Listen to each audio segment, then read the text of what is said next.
What's up, everybody? I'm Mass Connection. I'm Dubz Glass. This is Seriously Stoned. On this episode, we have Chaka, motherfucking Glass, and Moxie Glass. What's up, boys? How are you? Chilling. Having a good time. Hell yeah. Well, we appreciate you guys coming down to our sweet traveling setup in the hotel room. This is our first hotel podcast, which is pretty cool. We're going to smoke this fucker out. Hopefully we don't get kicked out. Yeah, let's see what we can do, right? So how was Glass Vegas? Oh my god, dude! I'm still reeling from it. It was just crazy. Yeah, it was an absolute blast. Did you go to any of the mansion parties or anything? I tried to go to the Millie party, but it got so just flooded that the shuttles ended up stopping, and we were waiting in line, and we were like, I don't think any more shuttles are coming, so let's just go to the bar. And what happens at like any of these hotels that they hold these glass events is basically all the glass blowers take over the bar. Yeah. So by like 12:01, there's just like a big giant party happening. It's just like I've had the pleasure to go out to Champs before. And nice. That is pretty fun as well. Yeah. Yeah. Any of these glass shows are always a blast because it's just a great community. Yeah, especially down in Vegas. Yeah. So, you know. How can you not have fun in Vegas, right? No, exactly. It was awesome. And this was especially good because they had it at Bally's, and so in past years, they've had it at the Westgate, which was just not on the strip, really, and so there wasn't a lot to do. You were kind of just stuck in your hotel. You go from the hotel down to the show floor and then back, and then, like, maybe stop at the bar, and, like, that's pretty much the whole scene, yeah. Like, you know, you can take a cab out and go see Vegas, which is cool, but it's just not nearly the same type of experience as this time when it was right on the strip. You could just walk down this little causeway, and there's this whole area with, like, you know, a CVS if you need to get water, because of course it's Vegas, so everyone gets super parched. And you know, there was like a Wahlburger and like a really good pizza spot and like all this different stuff. Yeah. And it was all like rather affordable, so that was pretty sweet. You know, I mean, a lot of times I think they make Vegas kind of affordable so people can go. It's not like Disney World. Yeah, for the most part. Though we did end up having a nice little like, you know, $200 dinner over at this place, Maestro's. Sometimes you just gotta treat yourself, man. Yeah, dude. Especially after a couple of our homies took a spur of the moment trip out there. New England's boy was out there with his homie, and the four of them went out to dinner, and their bill was $1,200. Yeah. We racked it up pretty good. We went to Aria Hotel Casino, I think it was, and this place called Maestro's Ocean Club, and the steaks were amazing. I went with my homie Biggie Wheels. That's at Biggie Wheels. Yeah, I know Biggie. So Bob was awesome, man. He helped me out with my booth actually at Glass Vegas. And sick. It was so good that I had someone who could hold the booth down kind of when things like maybe slow down a little bit. You know, it's funny. I actually have a Vegas experience with him. Nice. Yeah, we were out at the same time Champs was in. What would it be? Probably 2000. Atlantic City? No, it was Vegas. Oh, okay. Nice. And what would it be? We're in 2020 right now, so 1918. Probably like 2016, 2017 Champs. Damn. Yeah. Hell yeah. He was out there. Something Better was out there. We actually ended up session in Biggie's hotel room for the night. Yeah, because there's like a bunch of East Coast cats out there. Yeah, that's what's up. Which is rare. Yeah. But yeah, man, that's awesome that you had fun there. Now you had a booth. He helped you out. I had a booth. He helped me out. How'd you do? It was busy? I did really well. Nice. I had a whole thing where I was basically like, you either got to buy 3 rigs, or you got to spend $3,000 if you're just getting small stuff. You know what I mean? Yeah, it's like wholesale. Yeah, exactly. And I actually posted retail prices and said, hey, these are suggested retail prices. You know what I mean? This is what I would sell it if I sold it direct, but I don't really sell direct, so this is what you should be posting it for. Yeah. And the shops saw that and said, oh, well, okay, if you're pretty much doing half for wholesale. And I said, you know, there's always playing room with that. If you want to give the collectors a deal, that's what's up. My whole thing is I really won't sell direct because kind of it's just so much work. Discourages other shops to buy your work if you're selling That's it. direct. Exactly. Yep. And then the other thing is it's gone. Just dropped it. Drop a little bit of hash. With the fucking I bet we could fish it out. The lid in my hand. Luckily, we have under the plenty bed. of hash. Hell yeah. But yeah, no, it was a blast, and like I pretty much almost sold out, which tells me my prices were right where I really needed them to be. I've been kind of consistently raising my prices because I've been tightening up my work more and more. My interest is actually to just doing less but better quality. Yeah, just to really wow people with my work. You know, for people to see my work and go like, oh shit, this shit goes extra. You know what I mean? And so it does. Yeah. Because you've been blowing glass for a while now. About 16 years now. So total 16 years. Yep. Functional, heady work for how long? Probably. I mean, you know, I've always been doing functional, even if it was just on the side. But I've always, you know, that's been pretty much the whole time. But like with getting like really heady and actually like being really proud and putting a good price on it, probably the last like 7 years, I'd say. You know, I mean, the Chaka thing started about 8 years back. Yeah. And you know, that's when I got into doing the ice themed work and the penguins and everything, and I really just stuck with my theme and just kept building on it and building on it and building on it. And it's kind of interesting because you think I'd get sick of it, but I am so far from sick of it right now. You know what I mean? I'm so like into what I'm doing. Every artist out there has their one style that they kind of stick with. Like Jerry Kelly, he does the Millie work. You know him for that. Exactly, the old school kind of style. Yeah. Like Mr. Gray Tubes, you either see the trichome heads or the leaves on it, or the dichro. Yeah, and you know it's a Mr. Gray piece. Yeah, exactly. Darby. Yeah. You know it's Darby prep when you see it. Exactly. And there's no question about it. You know. Yeah. Everyone has a unique style, and that's one of the coolest things about for sure. glass. And when you find your niche, you just gotta run with it. Yeah. So you've been blowing glass 16 years. What initially got you into the blowing glass? Actually, I started out in Western Mass. So I was in Amherst. I was finishing up my psych degree at UMass. Yeah. And I just had like free time because I was ahead of the game. I was working in a lab, like getting some just getting some lab credit and like doing all this different stuff. But I had a lot of free time because I've kind of just gotten ahead of my classes, and so I decided to there was this guy in my backyard who was the son of the landlord where we were renting. Yeah. And I was in a metal band at the time, and we were playing in the basement and just totally bringing down the real estate values in the neighborhood, and just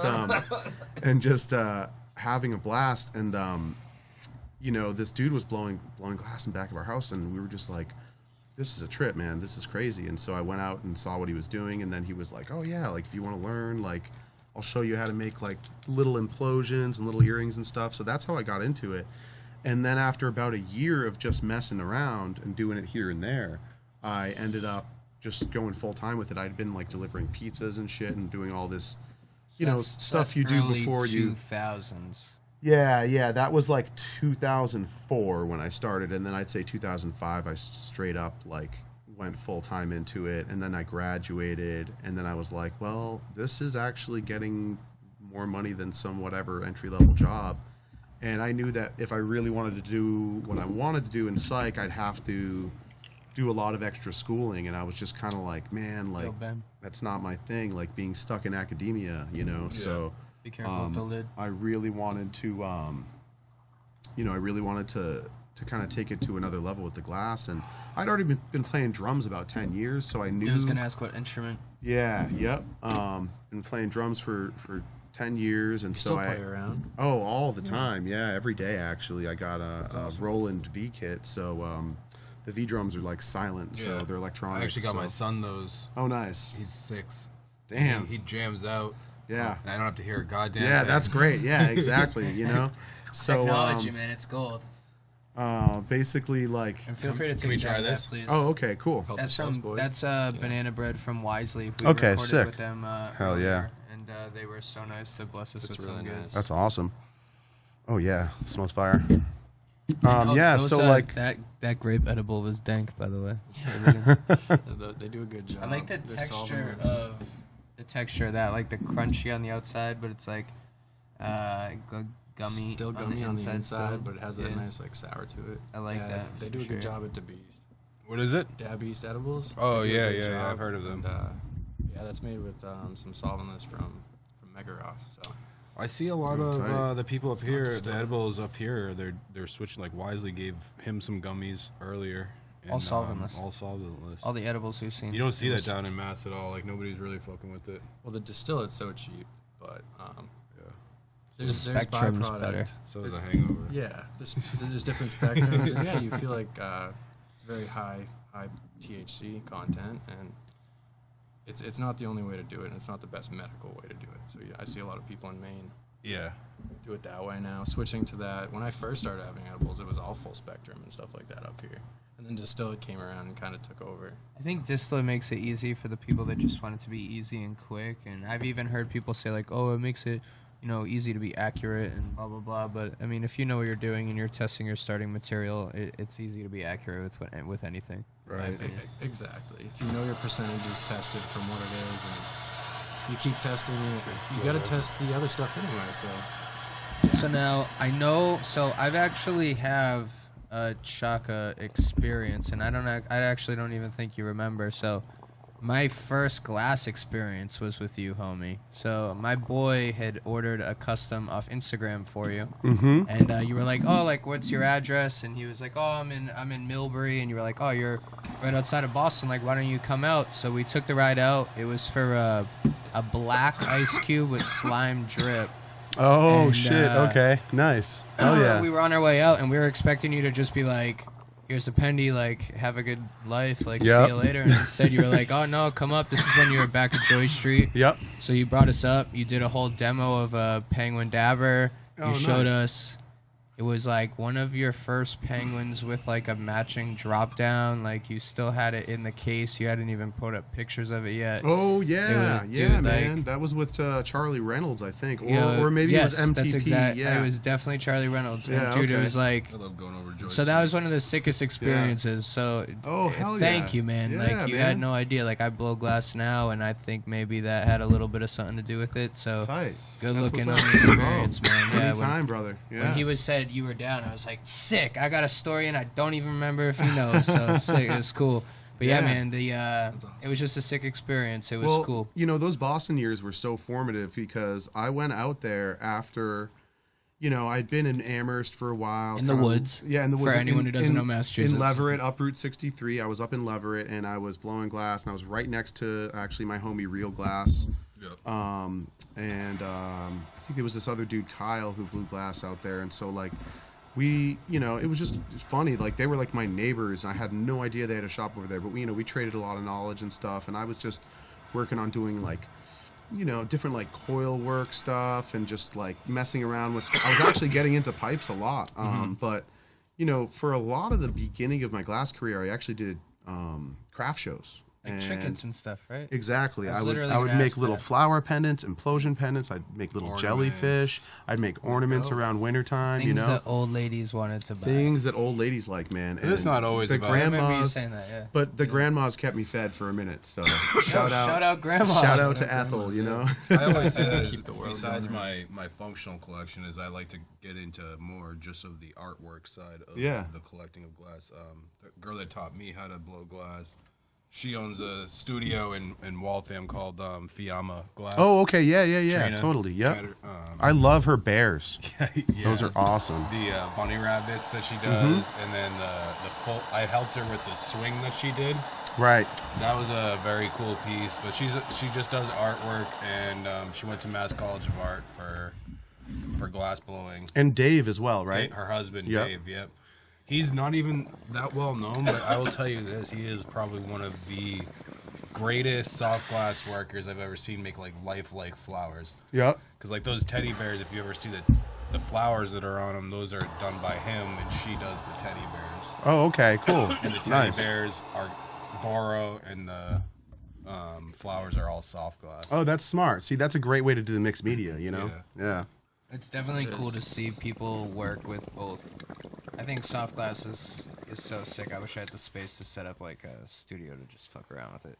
Yeah. When I went It's out way to, more in It's depth dope. than setting up a bench, though. Oh yeah, you can when I went out to Champs, I went out with at the time he was going by Visionary Glass. Now he's Rich Villa. He was out at Glass Vegas this year too. But, That's my homie from day one. Oh, nice. And I used to rent a spot over at Joy Street too, but okay. Not his studio, the second studio. And but yeah, I loved.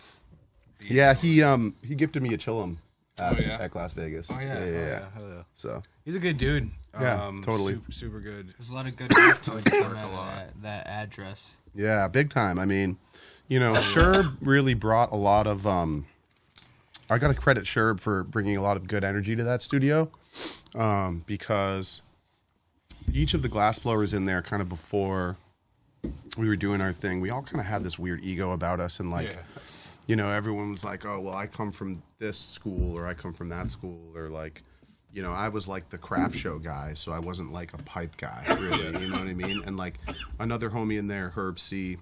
Oh, he's great wigwag art. Like Yeah, he does beautiful wigwag stuff, and trained with Yush. yeah, he exactly trained with Yush, trained with Com and BMFT, and he's out there, and he was like the pipe guy. You know what I mean? And then like Sherb came in and was like, well, this is an industry, like dabbers are a niche to fill, and I'm just starting out. And he was like the first like kind of collector glass blower where it was like he already had a lot of love for glass, like more than I did as far as like collecting, you know what I mean? And actually that's a big part of where Chaka came from, was understanding the industry a little bit better through people like his eyes, getting on Instagram, seeing people like Elbow cross the country while putting collabs out and introducing us to all these other glass blowers who he's collabing with.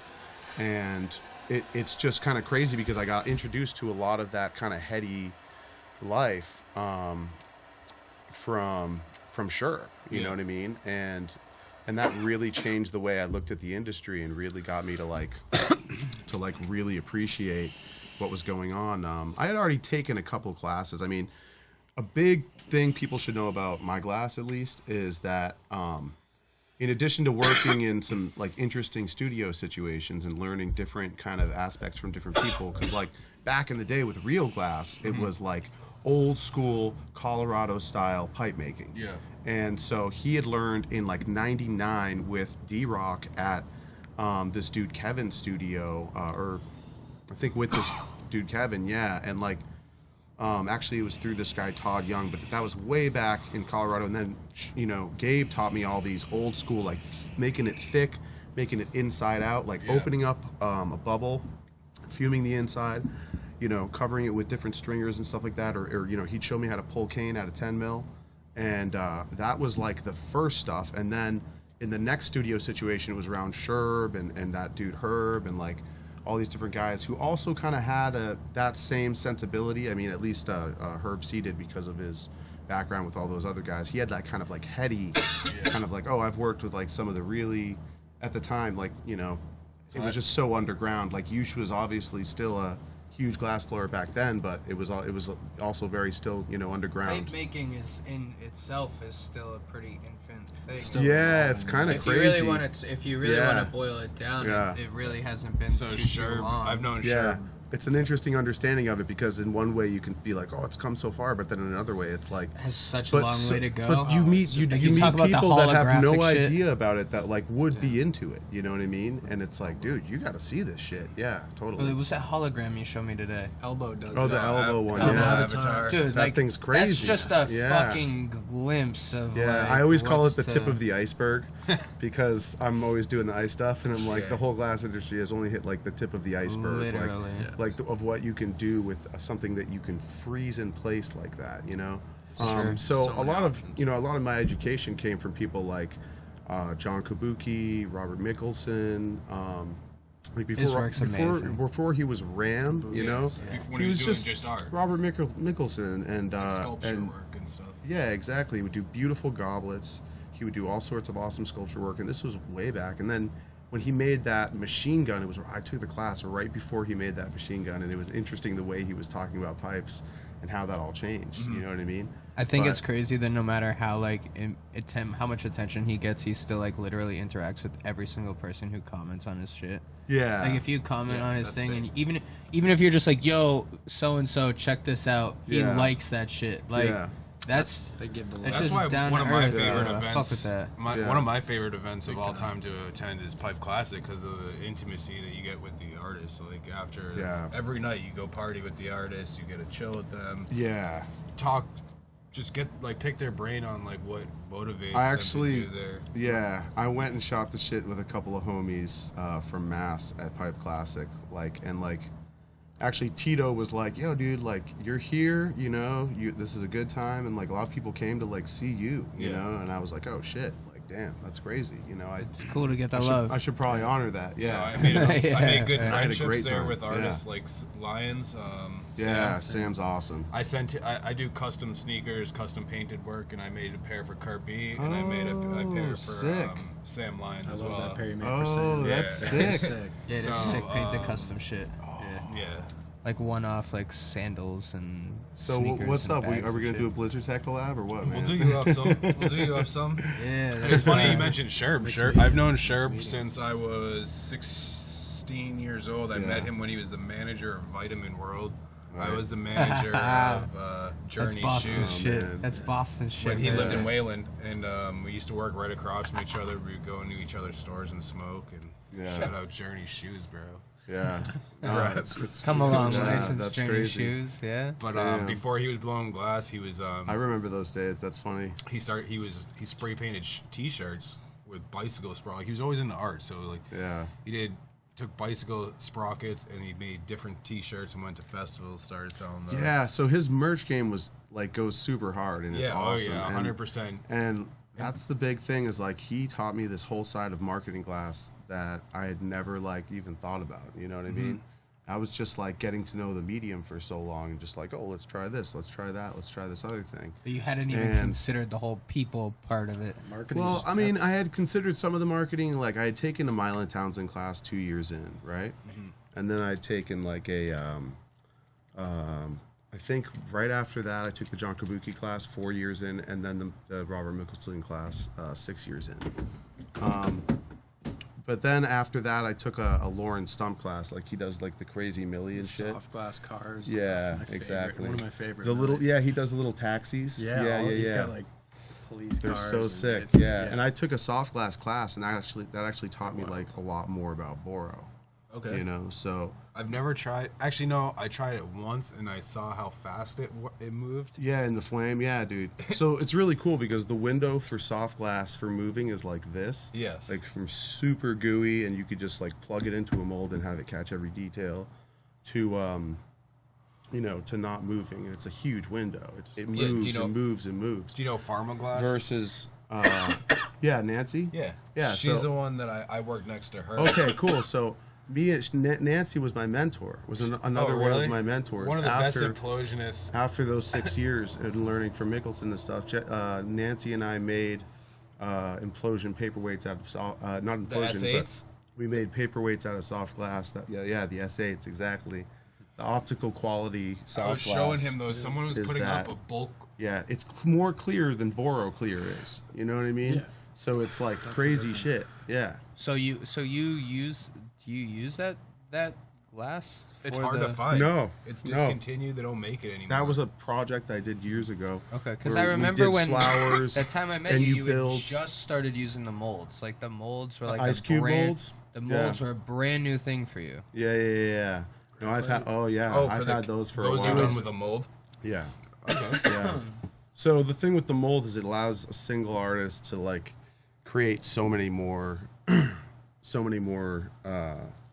ice cubes in such a short amount of time that you can really actually like So you don't apply have to it. sit there and shape. Yeah, each you can one. apply it on a mass scale and like cover things in ice cubes. You know. I agree. With Yeah, The icicles and my as older well, work is like a lot of that stuff. You know, just, There's like, a lot of piling just ice like cubes on cubes stuff. and multi-cubes. It's And And then this Anyway. thing, I have this like thing was 2 just different like something. triple cubes. Oh, okay, cool. Yeah. Yeah. See, those were super fun. It was kind of like I don't know. It's just kind of like cubes you'd have in a drink or something. I don't know. They're just like I suspended honestly, in the air. the ice cubes Such a I great have idea. are hands down the most complimented pendants that I own.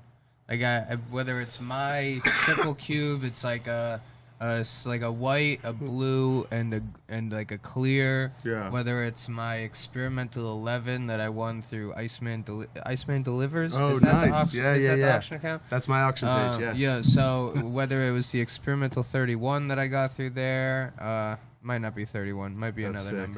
number. Or it's even the Blizzard Tech with like the icicles hanging down that I got from my wife. Like they're always just so complimented. Yeah. Thank you. Where did you come up with, like, how did you get into the winter theme? How did we get here? In June 2013, I was like chilling in my studio, and like I'd been making penguins and stuff like that, and these little soft glass penguin, kind of not soft glass, but Oro penguins, but they're kind of like it was from like a demo on YouTube. I almost brought. I just did kind of like my Christmas own one. version of it, and I just started like making those for a while, and just like You were using. They were being tiny. sold as dabbers, right? They were tiny. No, they weren't. They're They just were just ornaments. little ornaments at first when They're it was kind the of craft like show figurines. days. And then like I was like, oh, I could turn that into a dabber. And then I was like, what's something I could pair with that? And then I thought, I didn't think like ice. I thought like an ice cube. That's like where it came from, because I was cooling myself off that day. And I like looked down, and it was like dripping and stuff, because I'd already been putting drips on stuff. Okay. Just to like be like, oh look, it's melting or something, you know what I mean? And I think it's one of my favorite techniques on glass. Like Yeah. making it look like it's. I think I made like Sherlock's where like it was all dripping, and like the one big drip off the bottom would like be like connected to like a little foot, you know? Yeah. And it would just stand up like that. I think I did a couple like that, and I don't know, just and I used to do all sorts of stuff like cage bubblers that would have a cage with a lighter on them. So I was trying a lot of that's fucking yeah, cool. and I would just build like a weird cage and then fume it, so it would just be like this whole little web. And then I got that down to like a few horns, because if you squat the bottom of the bubbler down, it acts as like a floor. You just need like 2 horns to hold the lighter in place. And it's just like Stays okay. up sweet, there. yeah, it's Cool. fucking awesome. I like things with like forethought. Yeah, Like multifunctional. yeah, putting exactly. a thought into it before you even get started. Yeah, So, exactly. Like That's what you have to do. there's a You know, lot you of have that. to build the idea, and I do that a lot. Like but you also have to do it over and over again, and then look at it and be like, okay, that looks like shit. That looks good. Let's go for more of this. You know, Well, it's like with cool my to Blizzard see. tech. You know, Yeah, and I've been it- trying to bring it further and further. And that's a thing. You've literally progressed through what were figurines yeah, of penguins exactly. to ice cubes Yeah. to triple And then cubes. I used to do all this sea life stuff back in the day. Dude, I literally That's- was. I was at. that Blue was Moon the other other side. day. That was the other side of it. You know, I was at would Blue Moon just the do other all day. this One of sea your life stuff. solos is still there. One of Yeah. the sea life solos And is it's there. because the reason that happened is because pick like it up. for instance, that Mylan Townsend class I took after 2 years, Joe P was in that same class, and he had been doing like these beautiful hermit crabs. They're like these really sweet, awesome sculptures, and then Joe's a good dude. and then he just fucking super crushed it. You know what I mean? Yeah. And it was because at that time, like Wigwag in 2006 or so, Wigwag was so already like a very established thing. You know what I mean? And to make a pipe not out of like a wigwag or an inside out section was totally different than what most people were doing.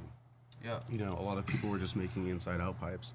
Yeah, And- that and solo that that Sammy kind has of is class, that Mylan Townsend class taught me a lot from 2 years in, you know, and then so it was more about sculpture. So I'd make like starfish, and I'd make like seahorses and shit like that, and tons of octopus. I think the all sorts of stuff like that. ocean themed like pieces I think are some of my favorite. You had the Yeah. Joe P BMFT, Yeah, right? I have the one from Joe P and Brandon from 2018 or 2019. That's a nice It's got one with a all bunch the of, That's sick. Facets. And yeah, it's stuff got a on bunch of facets on it. It's a bit cold worked. It's Brandon shaping, but Joe P's Sea of Life like figurines Oh, attached that's awesome! to it. Yeah. And then it's got a So couple of flips from Brandon. so a lot of that influence is from Mylan Townsend, because Yeah. he does all sea life. He does like, he'll do like clownfish scenes and stuff like that. The other sea life that I like are the Strobel Millies.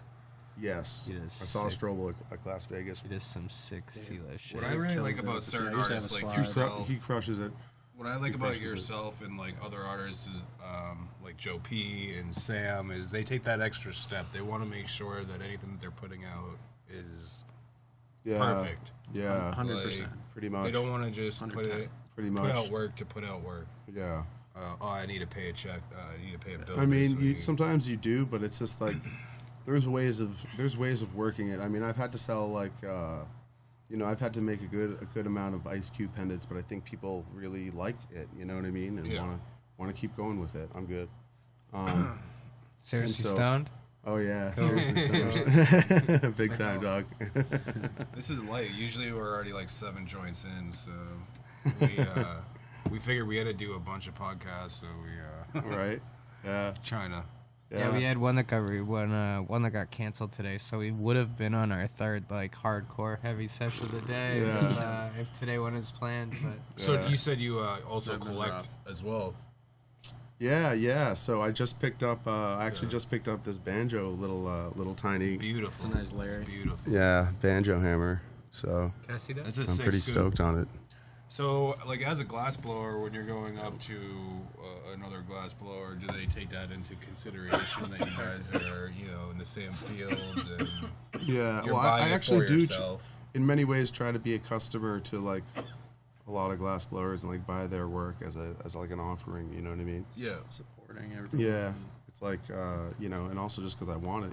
So fucking sick. I also got a BCM pendant that was just like super sick. I didn't bring it, but it just has this amazing shimmer to it. That's BCM glass on Instagram. I like when I collect work, I try to collect work from artists that appreciate collectors. There's art because there's definitely artists out there, like you said, that like back in the day there was egos at Joy Street. There's egos in the glass industry, and when you talk to them, they're like, well, you spent $10,000 with this. We're not going to take that into consideration at all. We're not going to give you a Pelican case with it, or just something like Jesus. you spend a lot of money with someone, or you try to talk to them and say, hey, what's going on? Not to knock them, like one of the hardest people to ever get in touch with is Punty, and over social media. Yeah, social media or texting, it just doesn't matter. Like, he's probably getting hit up super hard. I completely understand. It just ends up becoming such a flood.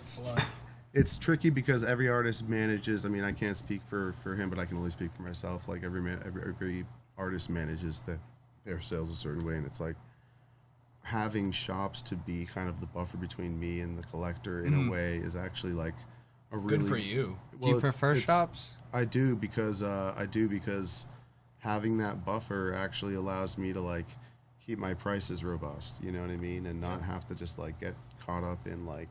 You still hang out with collectors. Like exactly. You still like hang out with collectors and everything, but like I just have like I'll do small pieces, you know what I mean? But big pieces I always give to shops for the most part. Yeah. I can only imagine like having to put so much work in and then having to also deal with like the sales end of thing. Yeah, that's the whole thing. Is like that's a even whole at way Pipe Classic, Tito handles that part of the. Yeah, because if that's their job, like what people really need to understand about that is like.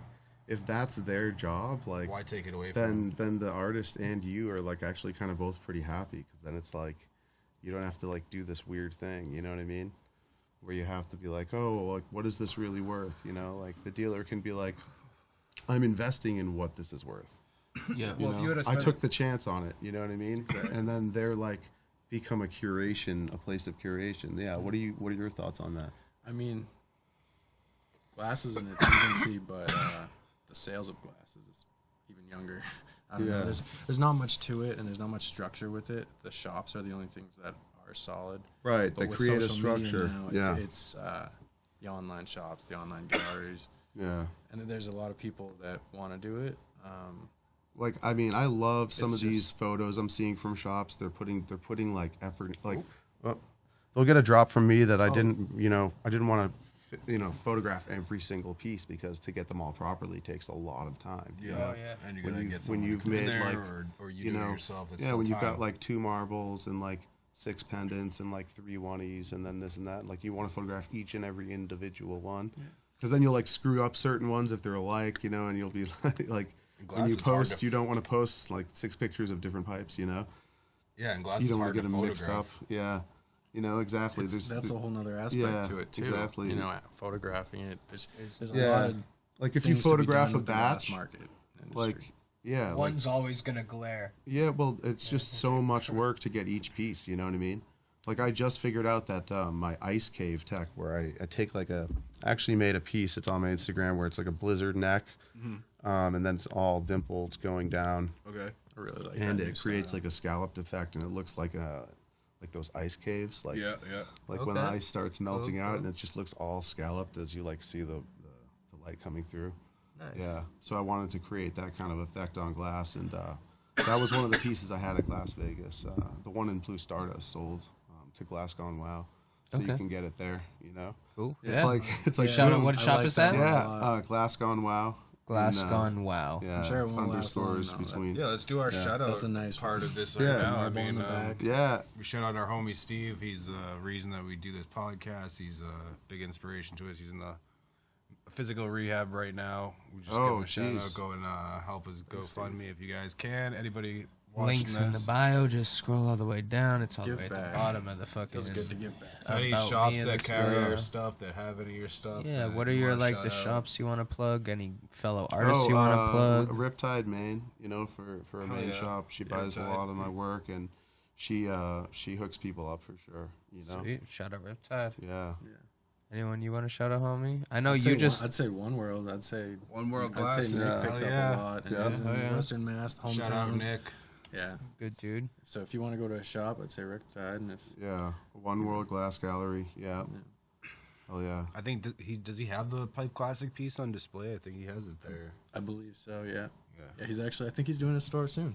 So maybe by the time this is out. Yeah, and that's an interesting Hopefully. thing. Is like a lot of my best sales come from online shops that just take really good pictures of my work and represent it well, and like let people know what's up and go and hang with people. Hetty Hawaii does an amazing job. They do. Yeah, Almost like independent brokers as opposed to like actual storefronts. yeah, They're doing really yeah. well. More of a Exactly. brokering that's going And plenty on, of yeah. storefronts are doing well too, and I really like it when storefronts have my work, because then people can Actually, go in appreciate it. and try it out and take a look at it and Look see it in next to other person. work. Well, that's the Yeah, other the thing doorbuster that pieces. I like is Yeah. if you can function test a piece, or something before you buy, especially if you're buying like a multi-thousand-dollar piece. multi-$1,000 Yeah, piece, like a exactly. big piece.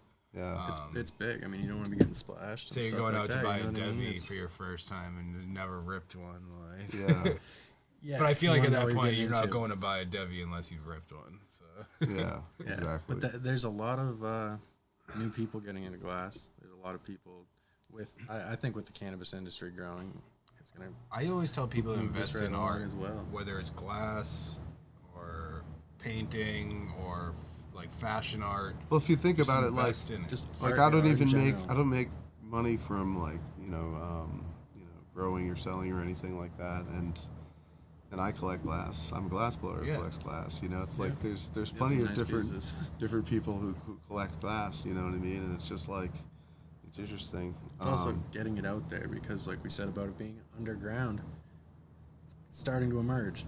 And there's Forbes articles. There was I don't know, a few other articles. Like big people are seeing it. People that can afford these things, and Yeah, it's Yeah. crazy. it helps Dan everyone. It Blazarian's supports got the like whole a thing. Yeah, like a Dan whole Blazarian. closet full of fucking yeah, see, that's machine the thing. guns Is, and he's shit. got and now that banjos, it's now that someone he's got that something high going. profile is like getting into that, like all these other people are going to be like, "What's up with this glass industry thing?" You know what I Oh, mean? it's insane. yeah. And it does. I It like the sparks new that. concept of Great. like where some of these artists that are hard to get a reach of, like I said, like Punty is one of the artists that are hard to get in touch with. Yeah. If he had a person like Pipe Dealer, Well, I know a couple people, honestly. Pipe Oh, Dealer, yeah. But he handles AKM. Yeah, all dude, of- I was just talking to someone about that as the example. I think it's some of the smartest like- thing out there. and it's been of going like, for a while. yeah, too. exactly. Because Yeah. I'm sure there's times where you're in the middle of doing something that you can't answer a Yeah. shop. Exactly. That's happening so much because I get all these DMs and like I get asked for custom all the time and all that kind of stuff, and it's just always like Almost like a. It would I've be got a like work my manager. answer is that like I'm always like kind of like I always have more ideas, and I've heard a couple other glassblowers say this to me that they always have more ideas than they have time to like really explore each one. Oh, I'm sure, know, because like- each idea takes so much development, Yeah. especially with glass. I mean, Well, glass it's, is like no it's other interesting. medium. Like the Blizzard Tech, for instance, I'm taking a milli and I'm heating up the surface of a tube of glass and pushing it in, you know, while it's kind of like hot there and the milli's kind of cooling, and then I wiggle it back and forth and snap it off, and then it leaves just like this perfect little cut of the milli. Oh shit! You know, and then and I just go Stick all snap. the way through, and that's how I create that like imagery. It's not some like bake-on thing or something, you know. It's like It's in real glass. worked in It's glass. really in Yeah, glass, and you can apply it with Yeah. more than just snow. This is something that can really. yeah. I've You seen can you put do like collabs with all other sorts of artists that do fish. them. Like that's what Dave Stroll was doing. He's like got all sorts of fish, but I think he might be doing cuts. I'm not sure if he's stick and snapping them on, Sean but Daddy does you can something get it similar very as well. thin Yeah. when you stick and snap it on. Okay, And you don't 'cause have to it's have a snapping super right where thick- it finished cooling. Yeah, exactly. You press it in a little bit and kind of becomes part of that wall, and then you snap it off. And most of the time, it snaps off right. If you get the milli you're putting in too hot, and then you put it on and try to wriggle, it'll actually snap off. It's like taffy. It'll like snap off a big chunk big of chunk. it. You know, so you have to really just barely heat Christ. It's gonna be like the perfect what temp. you want. Yeah. Sean Daddy does the same style. Yeah, I love he, that He does stuff. the Yeah. windows where he does Kenaroo. layers. I have one of Kenaroo's koi fish pendies. Yeah. It's so sick with the waterfall coming down and all the koi fish going around. Oh, that's sick. It's super sick. Like I love collecting all sorts of different stuff. I've got like this really awesome Brian Jacobson pendant that I got from him at DFO. You Nice. know? My dream. And like my- I'll sell pendants direct, so like I like that kind of thing. Like that's a great way to like connect with the collectors. Like I'll sell you something small that's like a manageable kind of price. You know what I Yeah. mean? It's something for everyone, and that's like Goliath is like a favorite artist of mine. Yeah. I love that DJ makes something for everyone's price Yeah. range, Yeah. whether it's a spoon or it's a fucking really heady piece with some other Yeah. artist. You know what I mean? Like there's Yeah. something for The everyone. juice. Totally. Yeah. Yeah, so one of my dream pieces would be a gong acid eater pendant. Oh yeah, yeah. Gotta Totally. go to main circle. Like Yeah. my homie, a bunch of my homies have like gong, just straight That's sick. solo tubes, which Yeah. are in itself cool. But my other one homie in particular has the deconstructed acid eater tube. So each Shout out Liam. orb, yeah, Liam. Liam's got a nice So one. he has each orb on it is a part of the acid eater. Yeah. So there's an eye in one orb. There's another eye. That one's Oh, the mouth. deconstructed one. Yeah, Yeah. totally. And that That's one's all cool. I dot love works. that. There's so many Yeah. dot works on that. Yeah. Like he doesn't. And I've heard he doesn't like to do the dots as much because it just takes so much. Yeah. And he even puts little faces in the Crunk. dots. It's, Like those two, Wild. that tube, and crazy. some, my homie's got some crunks, some mariques. Those Oh, are- that's those are- sick. yeah. AKs. As a collector, what would you consider like a dream piece? Like, what's one piece like if you would love to own that Oh my maybe? god, there's so many out there. We just it's saw so some gems crazy, in but Vegas. you know, let's see. Yeah, I actually almost there was this Yoshi Kondo Andy Roth piece that I really wanted in Vegas Okay. that I actually talked to the Turbometer guys and they were and like, I was like, dude, you gotta scoop this piece. It was They one of ended their up- pieces. They ended up Kondo, grabbing it. Yeah, yeah. Oh, okay. Because okay. it's just like I thought it was like, you know, something like a 6K rig, you know. Yeah. Yeah. They're great. Love Yeah. them. They do Hell a yeah. great job. They're perfect. Shout out to Turbometer, yeah. Yoshi's stuff is really cool. I like his work.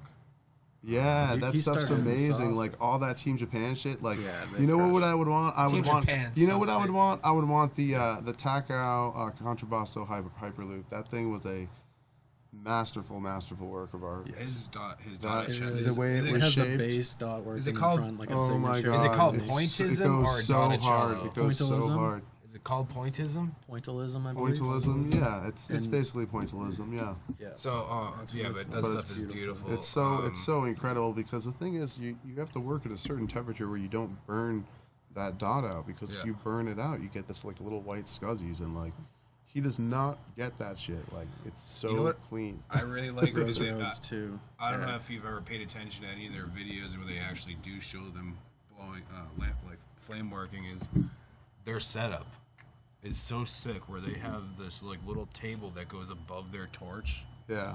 It's like a bench above their torch, and then the flame comes up, and their rollers are built into it. Like, that is the most genius thing out there. It's just perfectly engineered for what you want to be doing. You know what I mean? So you don't have to sit there and kill yourself. You know. They're so smart. You need something. I actually just got this awesome Herbert Arnold adjustable rollers. Yeah, that come out like because my torch is actually off my bench on like a slide stand? On like a slider, yeah, exactly. And it slides and it raises. It's Blast Shield. Shout out Blast Shield. Hell yeah. That's cool. Yeah. And so I can like kind of get up into my stuff. You know what I mean? Because if it's on the bench, I can't have my arms lower.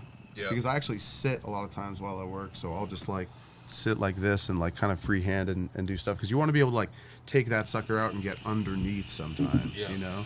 And I'll put it up in the air like half the day. I'll like stand and do like prep or do whatever, but like a lot of times for the Blizzard Tech I'll just sit and chill and stick those millies on. Small finite work. Yeah, exactly. What I was really interested this year, I don't know if you got a chance to catch it, was Kurt's his sandblasting lathe that he built. Oh yeah, that auto thing. That thing was sick. It's insane. Yeah. And everybody was like, "What? How does he get to use that?" And it's like, well, he brought it here. Like, you can bring it saves you so much time because you don't have to do the sandblasting. You set it up to do the sandblasting and then you just run it. Yeah, he's like, you guys could bring a lathe here if you wanted. If you could carry it in here and then carry it out when your heat's over. Like Tito was saying that. Yeah. Technology. Yeah, that's why he won. You know what I mean? It's like a great use of technology. That's we didn't like get first. Cerno got first this year. Oh yeah, but you know he won third. You know. That was a crazy ass. That's Cerno, which in the Pipe Classic, it's like, you know. He made a hand spun China white 2-foot bong straight tube. Like, that thing is all coil potted by hand. Yeah. He didn't bring any tubing. Such a hard color to work with. Yeah. And then cleared over. Yeah, just fucking insane. Yeah, he knows exactly how to work that color. I actually was backed up to him at Las Vegas. Oh yeah. He was right behind me, him and Sarah from Stash and Stow. It's so hard to get. Yeah, shout out Kirby. Awesome. Shout out Stash and Stow. Yeah. When I sent them the slides, I said, "Sarah, I'm sending you guys something." I'm like, "This is kind of weird." But before I even made them, I messaged her and I'm like, "Sarah, what size?" I'm like, "This is kind of weird, but what size is Kurt's feet?" On some weirdo shit. What size foot is he? That's hilarious. But, Sarah's awesome. Like, she knows us. So like, my roommate is one of the biggest Kurt B collectors. Like, he has the Kurt Muller collection. He has the number one. Is that 203 Heady? Yeah, he's a good dude. He hung out to say what's up. Yeah, hell yeah. What's up? Yeah. That's my roommate. Nice. Back down in Mass. He's living in Mass. Yeah, I saw him at Pipe Classic. That was so much fun. He actually runs an event called the Heady Swap Meet that he's gonna have this month shout down out in Mass. the fucking Heady Swap Meet. So it allows like glass collectors from all over that can drive there. They go out there, and he has display cases, and if you want, you can put your stuff up there, and wheel and deal the shit. You can either sell it, you can trade it. Pipe Classic is great. Like people, like it's like people. It's so funny because some people drop off so much work, and then Sarah has to sit there and like write it all down. It's like I try to be pretty selective with the Pipe Classic setup but they're so on top of it, you know. And it helps them, you know, for sure. But it's like it's just they put so much good quality work into that event, you know, and like they just make it so good for all the glass blowers. I tell everybody, I'm like, you should go at least once. It's a fun event to go and watch. Yeah. If you've never seen glass blowing, you want to learn about it, go to Pipe Classic. Vermont's beautiful too. Yeah, Burlington's amazing. The vibes up there, the people up there. If you don't pay for a parking spot, don't worry about it. It's a $15 ticket for the day. Yeah, exactly. So back to Dream Pieces, Ben. You got I mean, Hypercycler. I feel like for you, man, the Contrabasso Takeout, that thing's amazing. Art. That's just an amazing piece of work. I mean, that's gonna be at I least just went 40. out to Oregon and let's tell us a little. Come on, man, tell us a little bit about it. My buddy picked up a shout out Stav, Jam Flow Man 710. They picked up actually Helios Collective, a crazy banjo contrabasso collab. Nice. It's flawless. Is it Devi or a cycler? It's a Devi hypercycler. Oh yeah, that's right. It has them hidden in the back, but it's got these crazy millies that contrabasso explained. It's the most dense millie he's ever pulled, and it's really times like that where you look at it and you're like, wow, like this is next level. Each time they do something, they're breaking through. It's insane. Yeah. And it really, I don't know, it's gonna keep evolving and it's gonna keep getting crazier. But it's I can't even believe how you get crazier than that. Yeah, it's like such an impossible. I love Daisuke's pulls too. Those are cool. Those are amazing. Like triangle. My buddy actually took the class and was telling me. I think I was talking to Firefly. He took the class and he was telling me about how it's all done, and it's like a really smart, cool tech. And did he take it out there in Japan? No, it was. I think it was in Oregon or something like that. Oh, the last show that he just had, the Black Book Galleries, or something like that, or maybe it was before that. But he was just talking about like how it's all done, and it's just like that's a really, really cool tech for sure. Yeah. For sure. It's actually crazy how he has to travel here from when he comes from Japan, and for that show. That show he had to bring like down stems separately from the pieces. From the pieces, and then tack them in here. Yeah, I was thinking about doing that to Glass Vegas. I didn't have to actually. I had like a bunch of glass packed. I checked. You just bring it with you? I check a huge pelly basically. It's not oversized, but it is overweight. You know. And you bring it on the plane with you? Or you check it? No, I check it. Oh, that must be nerve-wracking. And then I bring a little case that I check. That sometimes I can't check because I've got my carry-on, which has like clothes and maybe a jewelry case in it. Like I really spread everything out, so I'm not like out one thing, you know. Yeah, you don't want to get beat for too much. Dude, flying with glasses. Oh my god, it's so nerve-wracking. It's almost better to just go first class, and you don't have to pay baggage fees. So you can just have like a huge fucking case and another huge case. That's what we did. And just be like with that Debbie. Yeah, it was a massive case. You got to fly first class. Yeah, I mean, because they won't screw you. You know what I mean? Yeah. If you're in first class, if you're normally paying for it. like I argued with this one guy and he was like, sir, and I was like, dude, let me just try to find a spot on the plane for it. I get on the plane after having to check the bag, because it's right at the gate. You know? Can't buy a ticket. They're like, oh, you have to check your bag at this point because it's full. And I was like, because I think I just got like a basic ticket, and I was just like, they're like, oh no, like you, and I was like, normally I can get a bag checked, or normally I don't have to get it checked at that point because they have room in one of the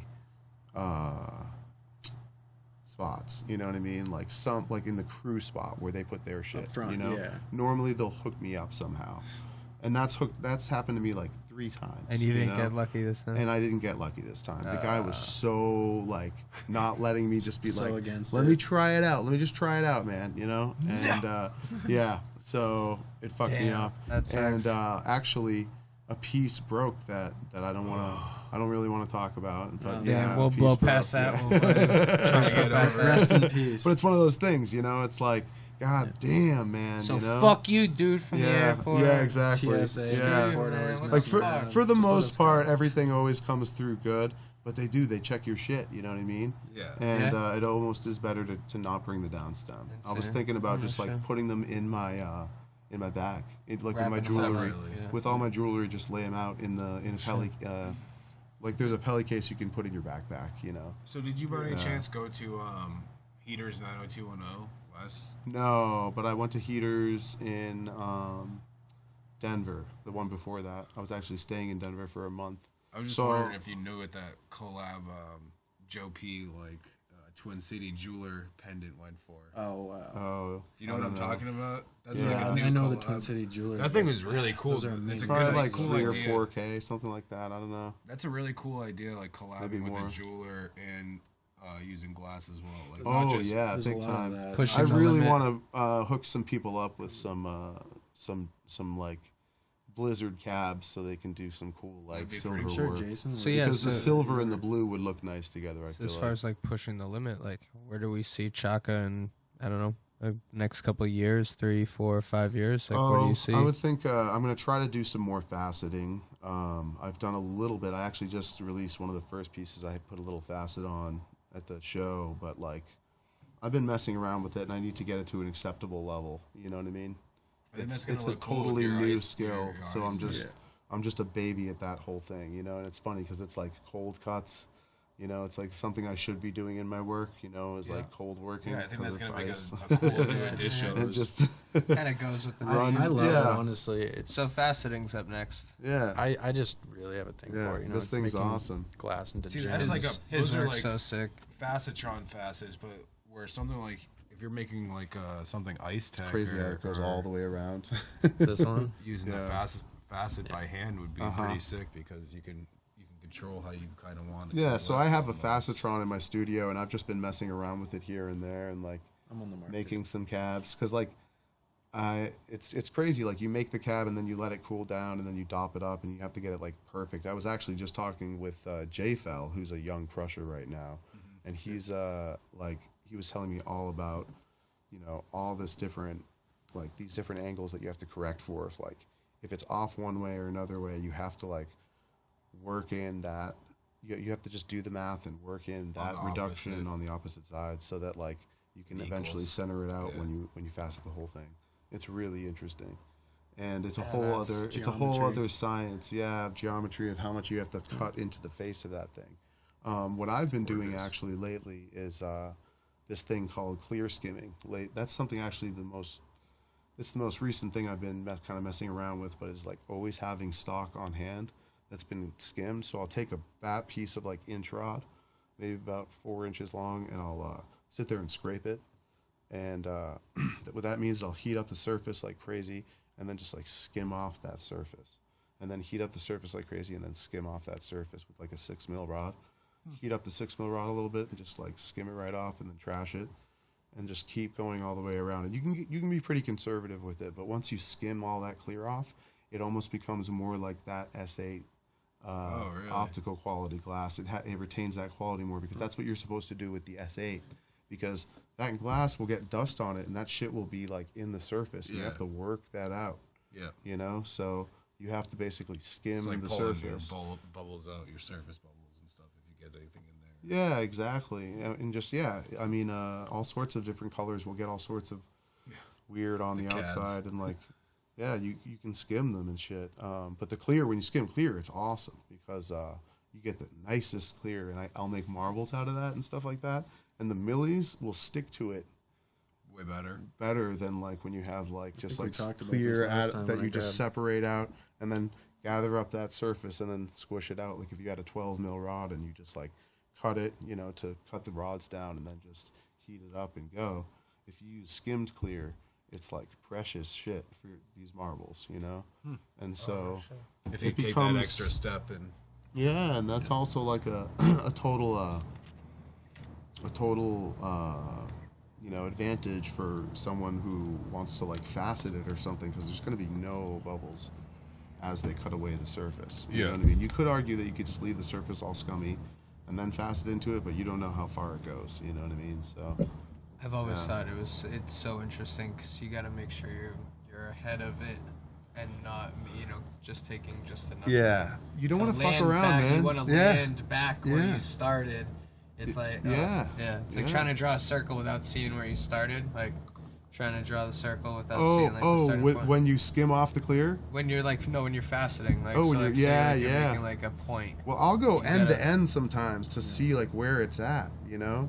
Okay. And then but you really have to make sure that original. It's almost nice to make it a marble, and then go from there because you know it's rounded on all sides. Rounded. Yeah, exactly. Okay. But I heard it's that interesting. So I talked to a couple of jewelers not jewelers, but stone cutters, like gemologists. And they said that there's actually a program you can get that will do the math for you and show you how to make. Yeah, GeoCAD, I think it was. Yeah, to make different patterns and stuff, because you can make all different types. Like Yeah. I'm sure those two, Well, they know since they're their different facets. sizes, I'm sure those aren't both the same exact. Yeah, the optics angles and, of them and everything, Oh, it's these? so Yeah, you guys crazy. check 'em out. So these from there's a Hubbard guy, or- there's a gemologist guy, Dalen Jerry Hargrave, Kelly. on. Yeah, but does he do the facets or does Hubbard do them for? I think his buddy Bruce does Yeah. them as a shop assistant. But and then sometimes he Jerry pops hand them right facets. on. It's so crazy. Yeah, he had an really assortment. I picked those out, honestly. Jerry's a great guy. Those are Awesome, so Millie. sweet. Millie's I like, like the Millie selection. I like the Yeah. ice cream kid. I mean, talking about cold working, this is a Pat Taylor, this pendant I'm wearing. And these he's the all about Lions the ones? serum polish. He's all about doing it proper. Yeah, I He hit him up actually- on IG actually. Yeah, you? he We gave me a talked lot about of good it. info. Yeah. Good, yeah. Is that the ice cream head or is that Yeah. a Lions one? This is The You Lions use the shit. cerium like this. Yeah, that's when you like. There's a difference between cerium polishing and flame polishing, and like you'll see some pieces will be flame polished, Yeah. where the facets are a little rougher. Okay. And He then actually- like this looks like they're cerium polished. Like this I looks really sharp. I mean, they were shiny when I picked them out, so Yeah. I don't think they were flame polished. But you don't know. But I know that That's crazy, man. he Yeah, actually this is dremeled that opal. It's a glass opal, but he dremeled that in there, and then he laid the millie on, and Oh, then he cold shit. worked it. So he cold worked with the Dremel that spot out. So he's really doing above and beyond. I know he's doing Lions pendants right now. Yeah, that's and sick. some stuff, yeah, Those with things are slices. But there's just so much to be done with it, and yeah. It's he's really done a funny lot of because- fasting for So some crazy. great It's so artists. He's a funny good because artist. people hit me up all of Las Vegas and were like, "Are you cold working those pieces you just dropped that ice cave tech?" And I was like, no, it's all hot texturing. You know what I mean? I'm actually just going in and sculpting with the flame and Yeah. using a texturing tool to get this I was whole, wondering this about whole that. look. Yeah, I never. Yeah, asked. and it was I funny didn't because think it everyone cold was like, worked. It would "Oh, be a well, lot. good job," because it looks like cold working. I was like, "Okay, sweet." It's tight. It's Yeah. sharp and crispy. Yeah. Up on the ice. So, Yeah, it's been good to. It's funny because there's so many ways to do it, and it's so interesting. I really do want to like these types of geometric shapes where it's like it's flat, and I mean there are also ways of using a Batuto wheel where it's like you couldn't really do that with a texturing tool. I think it brings pieces to a whole new level. Yeah. Yeah, it's just another doing something else to it. Like Yeah. just the attention to detail. Like I had a fully faceted pendant from Kirby where it was literally just All the way around. a circle, but the edges were double faceted, and then the back of it was just stamped with a paisley Oh, so stamp. it was like, It yeah. looked like the edges of a diamond. Yeah, I've never that's seen a sick. facet Kurt. Exactly. I That's had the only sick. one. Even the bail. He went so far as to even the bail was faceted. Oh like, damn. dude. And that's hard too. I Shit. know I have a pendant. I know it's just hard to add the facet on to a already faceted Yeah. thing.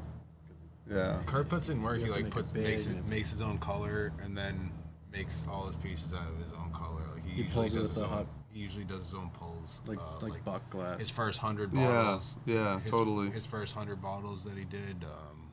Those are all his own colors. Yeah, totally. I love how he does that with Rock the, out of some furnace stuff. out of 100, and he does his nice the honey bears. I used to own the very first green bottle, and then I sold it to 203 Head. He bugged me until I. He's That's got like a- one of the worst Hey parts man, about hey having man, that. what are you gonna do happens, with that? bro, What you are you know? gonna do with that? Like literally ask him. I told him I'm done collecting glass, bro. He's made it not fun for me. He like just buys it, makes me sell all my stuff to him. That's hilarious. Yeah, Good he's a eyes. homie. Good eyes, yeah. It's funny, So man. this is coming towards the end of it. We got something special for you right after this episode. So stay tuned. Stay tuned. Don't log off the fucking internet. Okay, keep watching. Check But out for don't the demo. forget, go onto our link tree on seriously.stoned on Instagram. Click the AnyCan voting if you haven't yet. Put in your email, scroll down, vote for us for best podcast. We'd really appreciate it. Best New England podcast. Yeah, Cannabis it's podcast. really awesome to be Yeah, you nominated. guys are crushing So it. thank you guys Yeah, very good job, much. guys. Oh, yeah. Make sure you like, subscribe. Make sure you share this. Make sure on iTunes, if you're listening on iTunes, make sure you rate and review us. That's how more people get to listen. That's how we get the good word of Seriously Stoned out there. So, fellas, thank you guys very much again. Chaka Glass and Moxie Glass on Instagram. Thank you, boys, for coming out. We appreciate it. Appreciate it. Pleasure. Love your guys' art. Anything to add? You got anyone to shout out or before we take off or mention anything? Oh yeah, just big ups to everyone out there. Thanks for having me, guys. Yeah, thanks guys. Thanks for getting us seriously stoned. Anytime, guys. All right, bye, guys. My four-eyed ass. Yeah.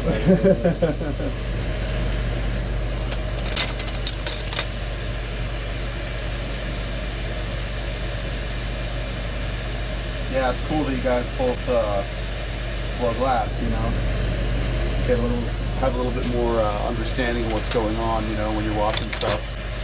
Yeah, there's something neat to watch. It's been a little while since I've been in the studio too, so we get to Right. see.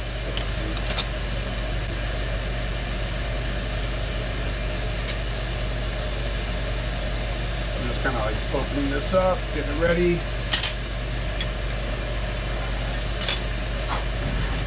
This thing out. So this is prepped Blue Stardust. So I work with Blue Stardust all the time. So you know, my whole thing with this is that I've learned over time what it can do and kind of like what it can handle. And then heavy blue is really blingy, but it really has a lot of issues with receiving the millis properly. Okay. So it can be a little bit of a tough color to work.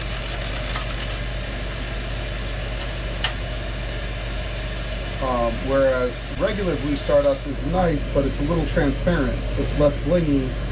It doesn't have like kind of a deep saturation that heavy blue has. And so what I like to do is layer them to get the best of both worlds. So I'll do an underlayer of heavy blue as my base layer, and then I'll overlay regular blue over that. And so then you get all the kind of bling from all the sparkle, but you don't have to worry about it being weird on the surface, because heavy blue, if you overwork the surface, it'll get like a weird surface scuzz on it. Yeah, exactly. It'll kind of gray out on you. So the nice thing is, yeah, that doesn't happen with any of my prep. At least any that I've recently given out. I might have old prep out there that could still be a little weird. And I was talking to a buddy of mine at Las Vegas about a collab we were working on, and he was like, oh yeah, it's doing weird stuff. And I was kind of giving him some tips on how to work with it. So you can see there's some weird inconsistencies on this tubing, because this is the end of the tube where I blew out some areas that were already covered in clear from like the handle I had on it. So I'm just going to pull out like a good size section here and just work it down a little bit so that's at the right thickness.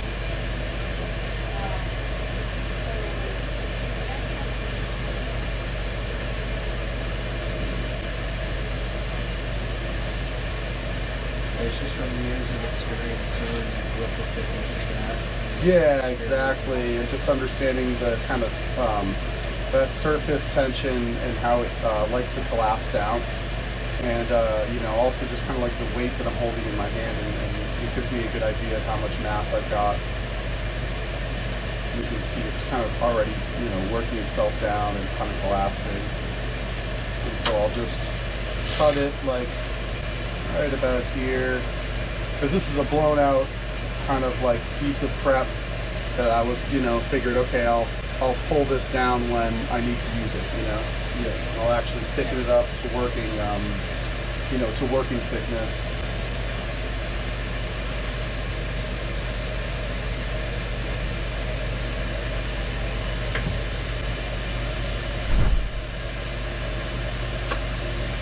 Just get a little puff, keep the wall happy.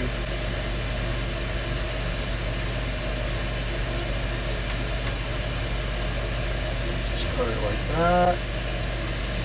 Put that one down there. And so there's this weird thing up here that I want to actually cut off. So yeah. So I'm going to go ahead and attach this to another piece of tubing back here. Perfect.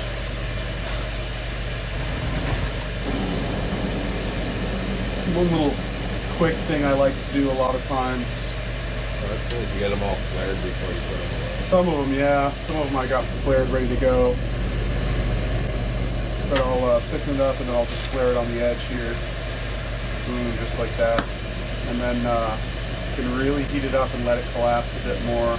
And then when I attach it here, it's like pretty much a one-touch attachment, you know. Don't really have to mess with it too much.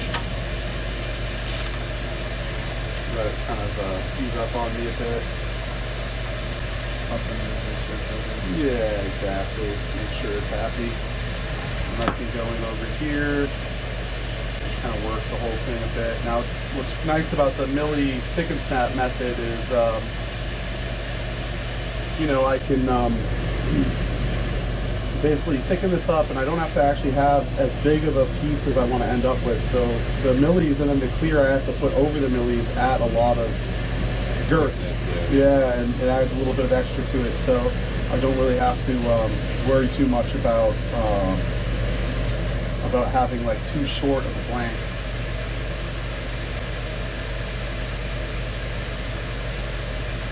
Does the glass putting you pretty much want to do everything before you stretch it, right? Yeah, for the most part. I mean, I definitely want to have this about the size that I'm going to turn the milli into, or turn the 1E into, because I don't want to overstretch my millis. So I'm gonna like work this down into a decent size, kind of while sizing it up to cut it. And I'm just gonna remove this long little chunk right here so that I don't have to deal with that spot.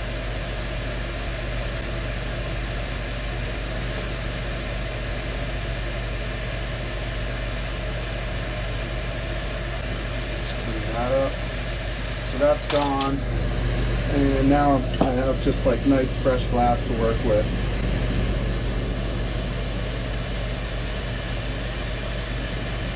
What I'll do is just keep kind of working this, blowing it out, evening it out. And you don't work with a Bluetooth to make it easier? Do you prefer? I do like to work with the blow tube, but only for certain moves. A lot of times the blow tube will actually cut off a lot of the airflow to the piece in a way. So sometimes when you're just heating something up, like if I had a blow tube on it right now, the gas doesn't always go all the way out of the blow tube because it acts as a constrictor and keeps a lot of the gas from escaping. Like even though it technically can go all the way out the tube, if the tube's open on the other side, a lot of times it does weird things where the gas just kind of like stays put. It doesn't really want to exit so easily, but if you have it open like just at the end of the hard tube like this, it's a lot more responsive in that regard. And so I've had it where I'm like working a big thing and I've got the blow tube and like I need it to just all collapse, but it won't because like I've got the blow tube in my mouth and I'm not totally opening up the airflow. And even if yeah, exactly, and even if it is open, the gas doesn't always want to travel all that way out. It's not, it kind of creates a little bit of a vacuum. So a lot of times I like to work as open as possible before doing the blow tube. And the blow tube I'll do when I have to like, you know, seal a joint on or do whatever where you stick something on and then you need to go in with a hand torch and then lightly puff around it and let it kind of collapse as you go. And that's when I'll start, you know, messing with the blow tube. But a lot of what I mean, I've seen, and I see it with a lot of other professional glass blowers, how they really can do a lot without the blow tube. A lot of times I think, especially beginners, will overuse it because they don't yet have the hand skills to just, you know, work a piece of tubing without it. So here I'm kind of like thickening up this connection, this clear connection here, and then letting it fall by holding it upright. And then once it's at a certain, you know, melted, you know, stage, it's not going to flow in any weird way, and I can puff into it and just kind of like make sure it's all solid down here. So I'll just keep kind of, yeah, like lightly pulling it, you know.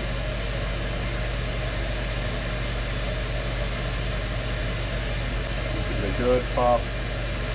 Make sure it doesn't get too thick down there with the wall weight. And then again, really keep that one area And so I'm really just going for almost just about how big my mouthpiece is going to be.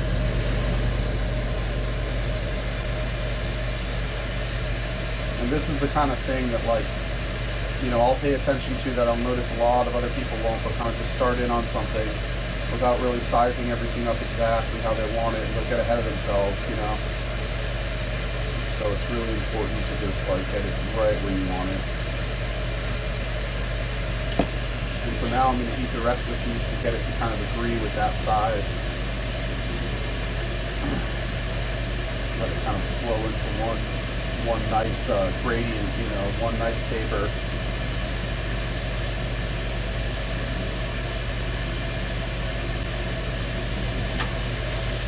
Now I'll get it to taper the other direction. And once it does that, and I'm doing a very light pull the whole time too.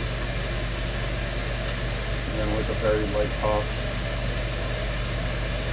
You know, it's all just like minuscule movements.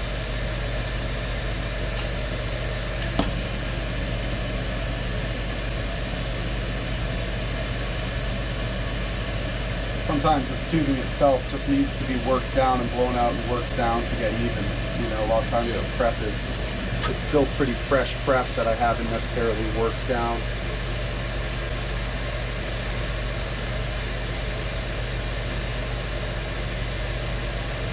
And then there we go. It's got a pretty decent taper. It's going to get reformed quite a bit after working, but I can check the you know, the thickness, the wall thickness against the light there. That's why it's good to have really nice bright lights on your setup. And then work it just one more time. Get that wall thickness just right.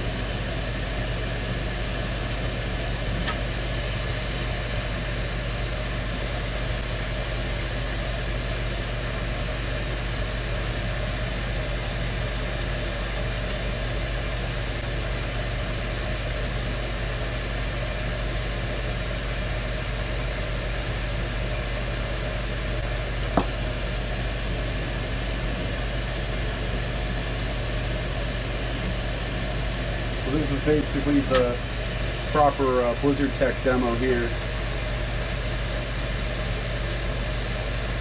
That tubing was a little thick, so I'm going to stretch this stuff out a bit and get it just right. Over on the thick end, on the big end. And then that is a lot better. And then I'll probably shape this one out a little differently from a lot of my my regular Blizzard 1E, so I'll probably make the design a little more sparse, but add in a bit more millis. So here I'll basically, you know, the whole thing's nice and happy. Everything's melted from top to bottom, like it's been melted a couple times and blown out. And so it's pretty much ready to go here. And so I'm gonna add my first milli, which is this kind of like star-shaped kind of thing. I don't know if you can see it, but it's like a 6-pointed star. And it's what I call my frost crystal milli. And it basically is one of the millis I used, what I call kind of like the fillers, which are the millis that really take up, they're not nearly as intricate as some of the other ones. And they're good for like filling up the space with something that's not too visually distracting. And it'll actually fill up a lot of the kind of dead empty space throughout the piece and act as kind of like a general filler milli. And then I've got a couple other millis like that that are more visually simple and will actually be more represented in the piece than other millis.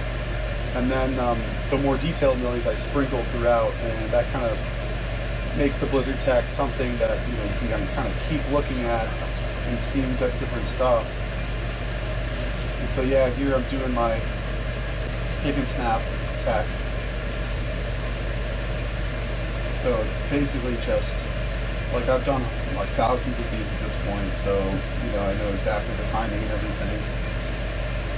But I still get ones that don't chip off right, you know, it's not, you know,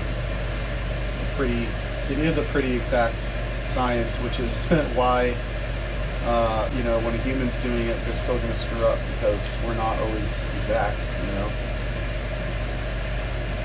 But I like to use this kind of pretty powerful needle flame that it's got a lot of good heat to it, and so it'll really heat the surface without heating too deep. And so you can stick something to the surface without having to heat way too deep into everything, you know what I mean? And then making the tubing start to like kind of lump over on you, you know?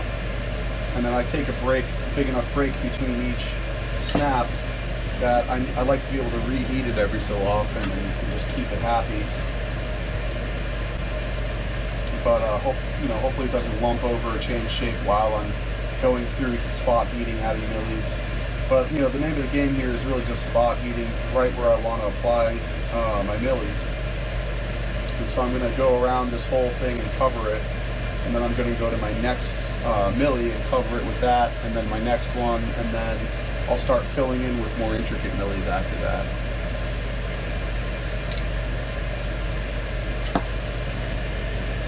The amount of process behind it is really amazing.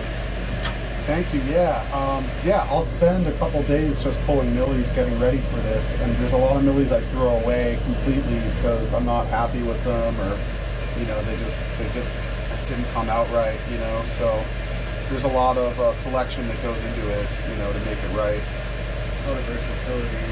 Some days it's pulling millies, some days it's doing this, some days it's actually making the pieces themselves. Yeah, and certain days I don't feel like doing this part, like the finished kind of part where I, you know, actually apply the pattern and melt it all in and get it ready. So those days, a lot of times I'll sit and, I mean, there's a lot of other techniques I do and a lot of other types of rigs I'll do, and a lot of times I'll have Blizzard Tech marbles and stuff ready to go on rigs. So those days I'll either make, you know, like a Glacier Tech rig where I don't actually have to do the Blizzard Tech, or I'll, a lot of times I'll sit and I'll take the millies and I'll pull them to like just the right thinness for like a batch of pendants or a batch of marbles, because a lot of times in the smaller Blizzard cabs versus on the Blizzard tubing, I'm using really, really small millies that you only really see the detail of them when you see it in a marble with the magnification, you know. So and having size variation in the design really helps, you know, to make the design kind of have depth to it, right, and not just look one-dimensional. And also, of course, on the marbles I'll do double layers, you know, so you'll actually see the background layer, and when you turn the marble you can see the layers moving over each other, which is a really nice effect, considering glass is so static. It's nice to kind of have some type of movement, you know, kind of like a snow globe effect. But yeah, you know, each of these millies is a couple of breaths that I take, you know, between each one, and you know, so each one kind of has a part of my soul in it, you know. It's pretty crazy. A lot of people think I'm just like rolling these onto a bed of millies or something and picking up a whole bunch, or you know, not nearly as hands-on. Yeah. Right. Yeah. Right. And here I'm really considering each and every one I'm putting down, and then I'm really making sure to keep the whole blank nice and hot. I'll even go down here and heat at the base, because a lot of times the base is what cracks first, because I'll be heating more like up here, you know.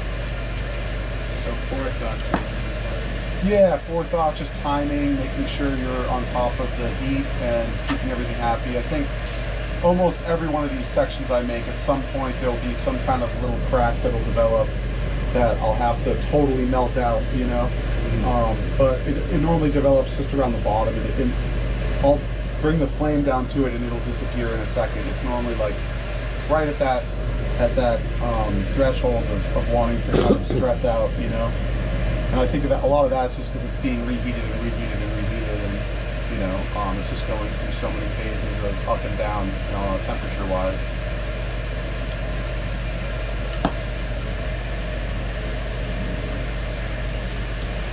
A lot of times I'll just use the edge of that flame to get the millie hot while I'm keeping things happy. The piece itself that's getting hot, and you're sticking with that. Yeah, like I'm letting this millie cool right now, and then I'm heating, and then boom, popping it in there. And then I've got to wait, you know, it's still really movable and it's not going to come off right now. It's just going to stick, especially if I pull away or anything, you know. So I just let it sit there and I kind of go back and forth to seat the millie. And when you seat it like that, it has a much better chance of snapping off nice and clean and giving you a nice finished millie. So none of these have come off, you know, off center or, you know, off, you know, with like a slice going through it, or where it's, you know, too thin at one side or too thick on the other, or whatever, you know, or just too thick overall. They're all pretty much coming out nice because my timing is down. But, you know, it depends, honestly, day to day, my timing will change. Like some days I'm just don't have the patience for this, you know, so it really depends on my mood. You know, a lot of times I really feel like making this prep, and that's when I zone in and really take the time and I'm careful with it, and that's when it gets best made, you know. That's why I don't take any orders for any of my work. I want all the work I release to be, you know, perfect, pretty much. And if I am taking an order and I have to do it, I'm going to do not as good of a job because I'm going to probably be rushing through it to get it done. Versus if I'm, you know, really just feel inspired to make something, like today I was like, well, just got back from Las Vegas. I hustled like crazy after, you know, before Vegas, so not too much in the mood to make a big crazy piece, you know, or do any sculptural text or anything. And like this is actually something I was in the groove of quite a bit right before going, so I'm kind of still in that groove. So, and I know it's one of the premier things, you know, people, one of the signature things kind of people want me to see, or want to see me make. I noticed one is making a big comeback lately. Oh yeah, dry pieces people are loving dry pieces lately, you know. I mean, that's what I scooped in Las Vegas. I scooped that banjo dry hammer, and, you know, I had my eye on a couple other dry pieces. I know BMFT had a really nice one he did with Aaron Bergignon. And so, you know, there's a lot of options out there, you know, and people are really into making like nice hammers and stuff like that. I've noticed. I've been really into that. I actually went out and worked with Tuba last year, right around this time, like end of February last year. He was really into making a lot of hammers, and I got pretty inspired by that. I'd already been doing a couple hammers, but I got very inspired and was like, yeah, I'm definitely gonna go after that hammer hustle this year. You know, I think it's a great item for collectors to That's my go-to every day. Yeah, you know, it can either be an introductory kind of collecting item, or, you know, it can be something to fill out your collection. You know, it kind of goes either way. So at this point, the millie I like to use is a little star millie. Haven't organized everything super crazy yet, but I know it's in here somewhere. So I'm going to keep this hot and just look for this millie. So there's this one, which I'm going to pop in there. Here's a bigger version of it. That's going to go after the one I'm about to put on, because this one's a little bit more complex, and I like to start with kind of the simple stuff. Yeah, here we go. We'll see how long this one lasts. This probably won't even make it the whole thing, but I do like to use up these little end bits because they just end up multiplying on your bench. Yeah, exactly. Right. So I'll grab all my little end bits here. This is another one here.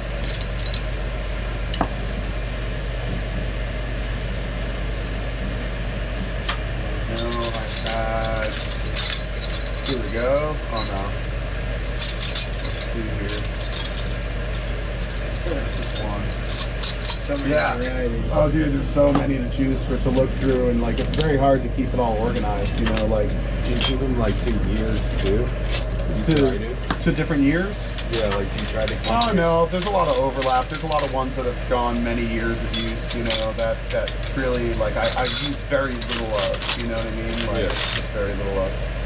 That's another one of the more complex ones. So we'll start with this one, see how far it gets. There's not really too many I can snap out of this little tiny bit, but you'd be surprised. You know, I've measured sometimes like a piece of 9 millimeters long millie. I've been able to get like 13 milli snaps out of. So that means that each milli is less than a millimeter, you know.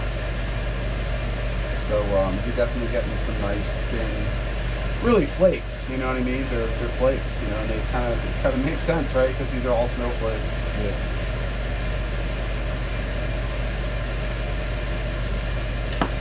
And some of them really snap off, and then some of them just kind of like peel right off, like you barely feel any type of a snap happening. And it all really depends on your heat application and how deeply you embed the milling.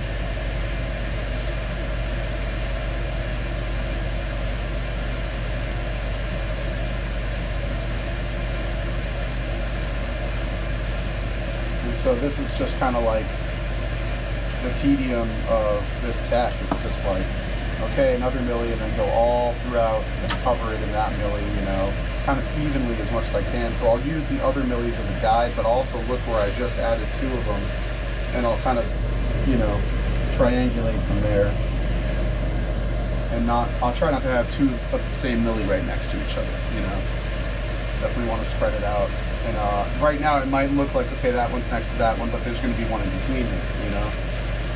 So that's a big part about, like, one thing people have said to me is how they really like how much more I've been putting into this tech, and how yeah, exactly, I've been able to spread it out, and just how they really like you know, how much more full it's become, and how much more I'm jam packing it with millis, you know. And you know, a lot of pipe collectors like that kind of thing. I mean, you look at, you know, AK's work, you know, Crunk, you know, it's like, that stuff is covered in wigwags and millis and inside out work and all this crazy stuff, and it's that chaos style. Well, you know, that kind of sensibility does influence how I'm going at it with this. I do want to jam pack it full of all sorts of action, you know, all sorts of stuff you can look at, you know, while you're smoking and enjoying it, you know. And this will be fun because I'll shape this one out a bit. Normally I keep these millis pretty much tapered all the way up, but this one I'll shape out and have some fun with. How we doing on time? Okay, nice. Another, what, like half hour or? Yeah, honestly, we can have this as long as you need. Okay, cool. Nice, you getting something out of this? Yeah, well, I mean, yeah, not only that, but I mean, the content itself is Yeah. really as much as you want to show, or as much as Okay, cool. Hell yeah. We're at 28 minutes anyways. Okay, perfect. Yeah. So yeah, this is getting down to the end of this milli, and I haven't even gone all the way up the piece. So what I'm going to do is just kind of like get as far as I can, not really sweat it too much if you know, it doesn't make it, and then switch to another one, and I'll trash whatever's left of this one, because a lot of times you don't, you know, once you get to the end of them, sometimes the image isn't fully there. Yeah, and it's only like half of it, so maybe I've got like 1 or 2 extra I can get out of this, but you know, out of that little chunk that was maybe 5, 6 or 7. Yeah, 6 or 7 millimeters long, I got like 1, 2, 3, 4, 5, 6, 7, 8. Yeah, like 8 of them. Yeah, so that's pretty good. And that's the thing, is it's like most of the really intricate millis I make here are, you know, I only get the tiniest yield out of them, maybe that much, you know, maybe a little like, you know, 2.5 inch section, or maybe a 3 inch section if I'm lucky. And that's why these filler millis are good, because I can make bigger batches of these filler millis. They're not as detailed, but they'll fill out a lot of the Blizzard tech, you know, a lot nicer. And not make it so I have to charge, you know, $1,000 for every chillum, you know. Yeah. It's more like, you know, $350 for a chillum like this. Something a bit more kind of attainable. So I'll get 1 more snap, and then looks like it's going to be kind of degraded after that, and not really be.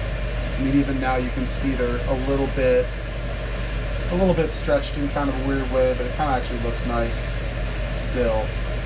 You know, a little bit of distortion is okay. It'll actually oftentimes give movement to the work. But once the actual image degrades and you're not getting the full milli in there, that's when you want to trash it, you know. So that's probably the last usable one before it gets weird, and so I'll just heat this up, trash that, and then this will be a usable rod for something else later. So it feels good to like move through your millies like that and be able to use them up and not just be like, oh, I have this tiny little bit left, you know, I'll save that up, you know, and it just ends up being a lot of stuff to carry with you, especially when I'm traveling. I don't want to travel with this little tiny bit of millie, you know. It's just a waste of, you know, really of weight, you know. That's a big thing. Even traveling in a car, you know, every little ounce matters when you're going cross country. You're going to save money on gas if you're smart about all the glass you're moving.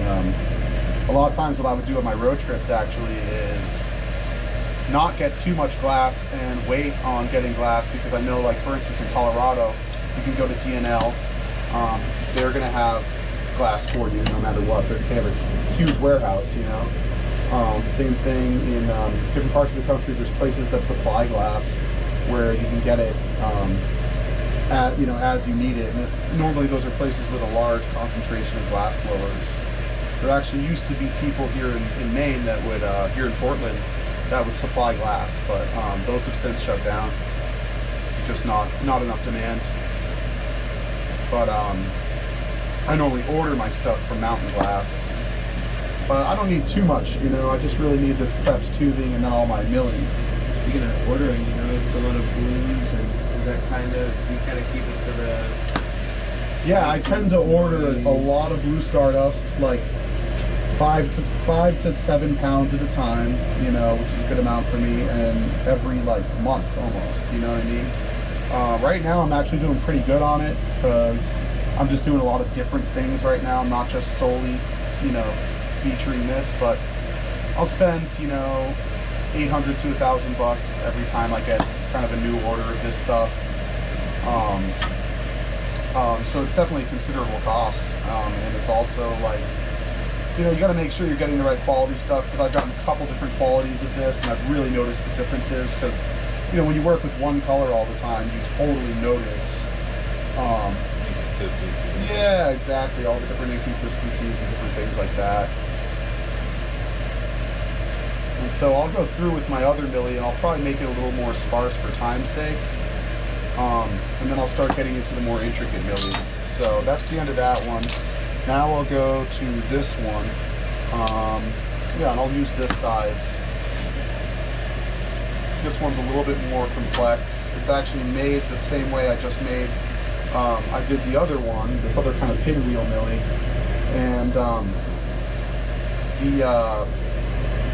you know, I can actually get a good yield out of each one. So I can use a lot of this stuff, and it's just, it doesn't run out very quick, you know. So this is another one of my filler millies, which you'll see a lot of in my work, kind of filling up a lot of the space. And, you know, it also offers size and kind of texture contrast to the more detailed flakes I'll put in that I more sparsely put throughout the work. And I really like that, because it actually highlights those really intricate millies. And, you know, one thing I like is for all the millies to be, you know, relatively crisp, and that a lot of that's just the application of doing the stick and snap right here, you know. Oh, bless you.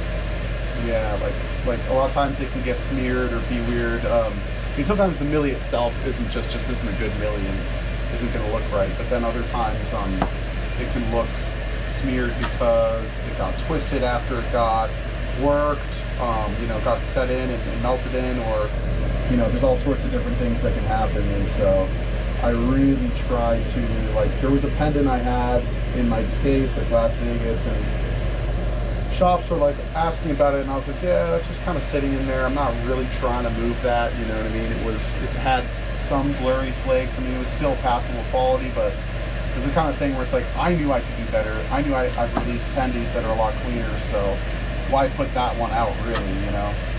It's more if someone really, really wants it, but I'm still going to sit there and point out, like, all the little flaws and, you know, all that stuff. But, you know, one thing I've learned over the years is not everyone cares about that. A lot of people just love the tech itself, and they don't mind if there's a few blurry millies. Yeah. They like the general look of the motif, you know, and they kind of want to get their hands on some Blizzard tech, so I'm not going to stop them. But luckily, I've made other clean pendants that, and those have all sold first, you know. So I'll probably just shelve that other one, put it in the personal collection, you know. That's a big thing, is being able to have examples of some of your best work in your own collection, you know.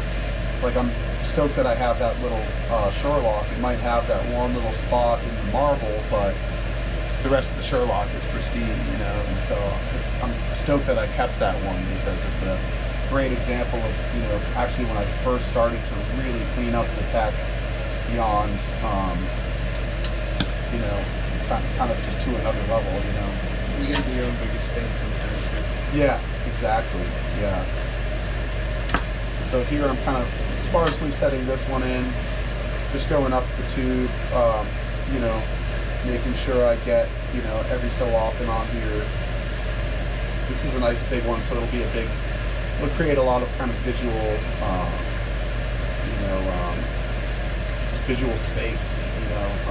It'll fill up a lot of visual space, and will allow me to kind of like strategically place some of the more intricate ones, kind of contrasting the position of these ones.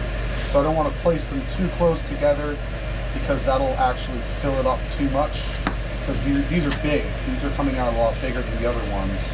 And that's why I also spend a lot of time sizing things down and pulling them down, because sometimes I want a very specific size milli that I'm placing on here, you know?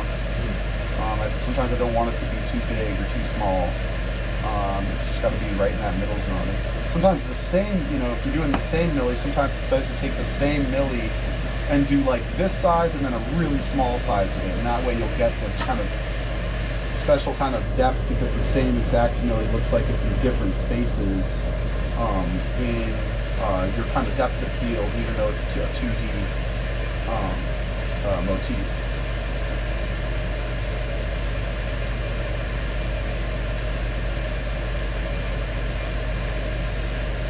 Yeah, and so I really just go through, you know, the whole thing.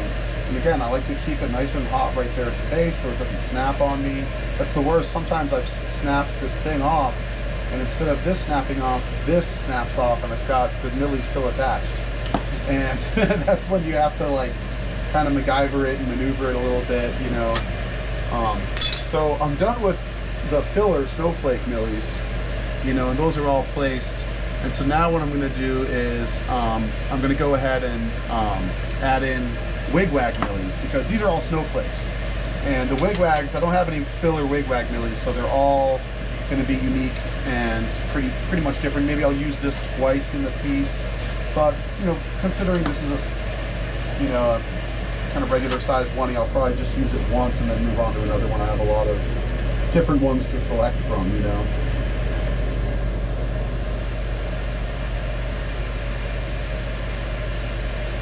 Now I'm starting to run into like a space issue, so I don't always have a lot of open spaces, so I'm gonna have to be pretty sparse with the overall application of these wigwags.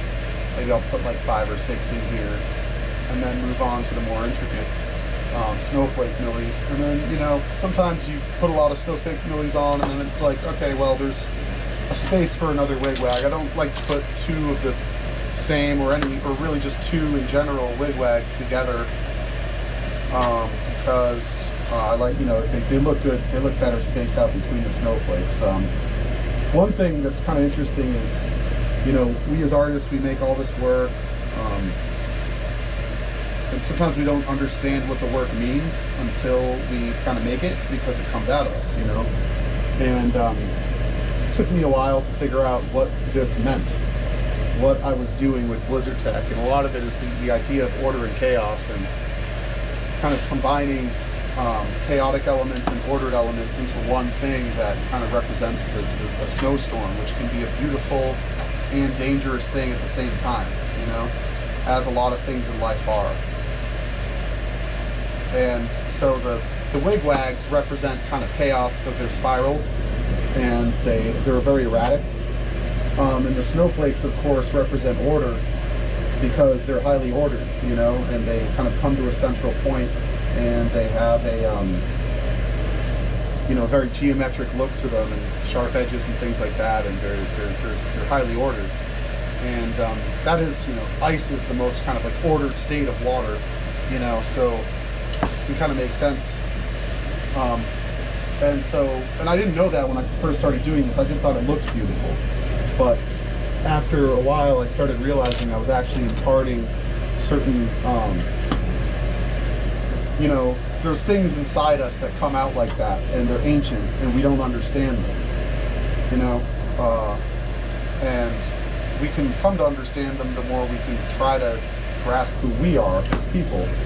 And I felt like the Blizzard Tech, and also that was one thing I wanted to talk about on the podcast yesterday, was how the ice cube was another one of those things where I didn't realize why, like you were saying, is one of the most complimented pieces. Because it's interesting, the man-made ice cube will always melt in the face of Mother Nature. You expose it to the elements and it's going to melt away with the eventual, just with entropy. Still make the tech look really, really unique, Font was like 8 or 9K, but I think for these millis, there's 4 millis I got from them. I really only used 1 or 2 of them in the final work. The other ones were more experimental, but I paid him $1,200 per pole, just to pull them for me. I paid for all the materials. I basically had to pay him for his opportunity cost because I had to basically interrupt his milli making regular schedule to pull these for me. But then I also helped him pull a bunch of his other coin millis and stuff like that. And I stayed at. I hope it didn't damage it. Oh, yeah, it's fine. I got this camera, so.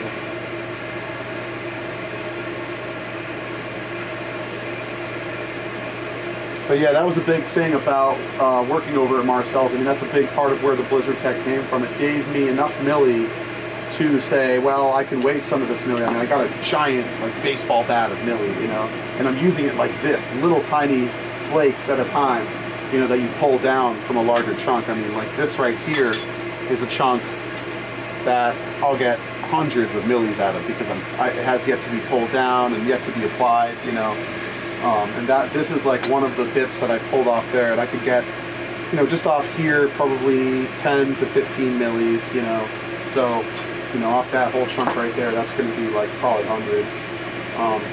So, it's, having that, getting that yield from him, and then wasn't totally sure what I was going to do with all of it. I ended up practicing and using that milli to practice before pulling the really intricate ones. I had some experience pulling the really intricate ones on my own at my bench, but I didn't want to waste them without understanding how to properly do this technique,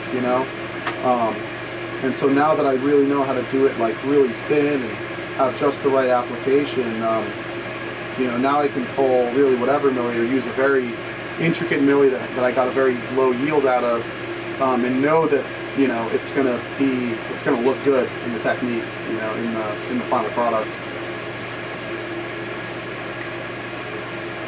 And I like to heat up the milli kind of after I stick it because it'll make it glow and I'll be able to see if the whole milli snapped off properly. This is a filler milli, which I'm going to just put like 2 of on here just to kind of spice it up a little bit. It's kind of a different one. It's like a multicolored snowflake, so it's kind of cool. It actually looks really nice. But I really like the white ones because they contrast really well with the heavy blue Stardust, And I like doing this tech on a darker background versus like a more transparent light background. You can look good at either, but I think this gives the highest kind of contrast. Yeah, this is one of my favorite ones. Some of them are really crispy, and just have a really frosty look to them, while others are maybe a little bit more fluffy, So every snowflake's different, right? Yeah, it's cool that you take that level of variance in snowflakes into your milli work, and you actually use different millis instead of just saying, "Oh, fuck it," Just cover it in one snowflake. For all intents and purposes, snowflakes look like this, Right. Yeah. No. Exactly. I mean, there are many variations. I don't think it's true that no 2 are alike, because I think in nature you're going to see some repeatability because of because they're based on the way that water freezes and the way that those molecular bonds set up. It's always 6, so you always see 6 points to a snowflake. So you're gonna, they all form according to certain rules. So you're gonna see some that do look the same in nature, because with the amount of snowflakes that have existed, that's an inevitability actually. But there's still many variations within that variability, So there's gazillions. So that you do have to represent both of those in the final thing. Yeah. I mean, a big thing something I'm really big on is having the humility to admit that you're not different from everyone else, that you're actually a lot more similar to other people. I think in this day and age, we all try to be so individual from each other that, we want to tell ourselves we're not like the other people, but actually we all have a lot of similarities, and it's okay. It's actually part of what makes us human, and I think there's a lot of humility in that, because you have to admit that you are like the other people, and that you share human attributes with them, and that it's something that is okay. It's not the point isn't just to be different from everyone, but to do the best with what you specifically have, and to appreciate when people are, obviously similar to us. We can always appreciate that, but also to appreciate when there are differences, and how those, you kind of need people who are different from you, Like, I need people who are good at selling glass. A lot of times if you're good at selling glass, you might not be good maybe at making it, maybe having a sales, strength means maybe that you're more of a people person. I'm probably more of like the maker side of it, more of like a, You like being behind the torch than being out. Yeah, exactly. More dealing with things than with people. But I think there's a lot of people like me who like to just deal with things, and they kind of like will have the same problems too along the way, right? Of like not necessarily being good with other things, but then if you find a homie who is good at those other things, that homie can help you, and that's a big part of why I think it's really stupid the way that we've become divided in this country, because like people are kind of forgetting why and how we need each other.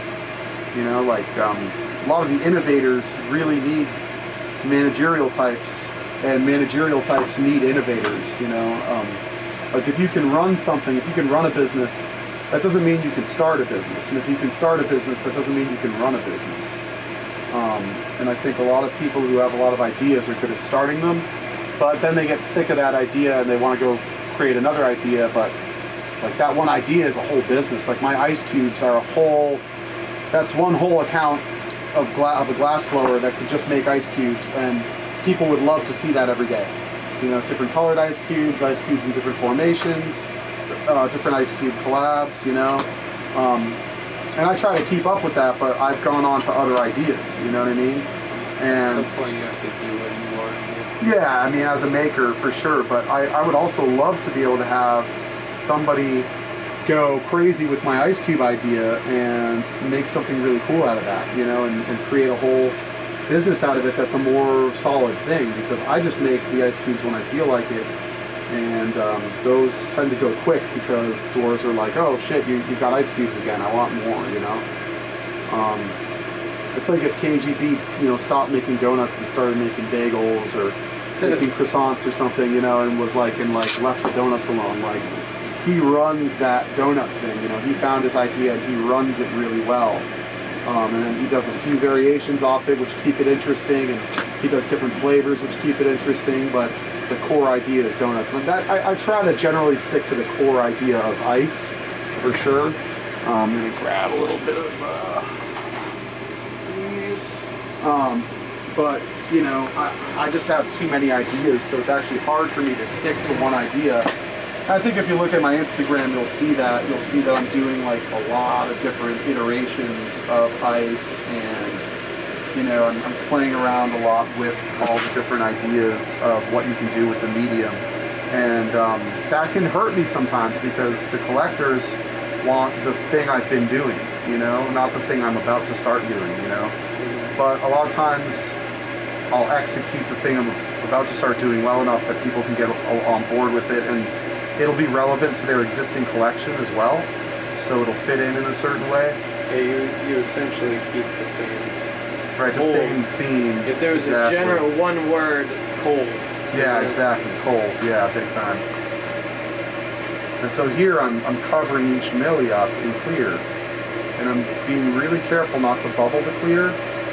I don't want to boil it when I pop the milli down because you'll see those those little bubbles. And amazingly enough, it looks like I'm kind of just slopping it in here, but I'm making sure I chase any air out by going from like one side to the other, or kind of plopping right into the middle and letting it all spread out, you know. And I tend to not really trap any air bubbles. It's a pretty crazy thing how this tech works, but I can just go through here and do all this, and I really don't trap. You know, maybe some micro, minuscule bubbles that you won't really see in the final piece, but I don't tend to trap too much. Of course, you want to go back and keep this all hot, and then also make sure you're keeping up with the millis as you go up. That's a big thing. I've taught this a couple of times, and it's been cool to see the students take it and turn it into something different. You know, like I saw a student did all flowers all over a piece the same way. You know, he took a flower milli and he snapped it in and set it all up that way. It was pretty cool.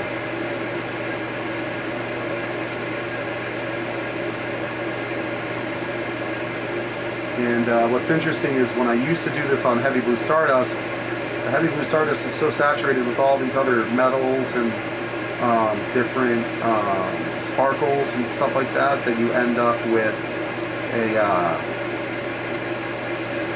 you know, there's a little bit of weirdness on the surface between, like all the clear is protecting that, but then anywhere between it where the Heavy Blue Stardust would come up to the surface, you get all sorts of weird scuzz and stuff like that. So that's why at a certain point I stopped doing the Heavy Blue and coated everything in regular Blue Stardust so that you don't have to deal with any of those problems.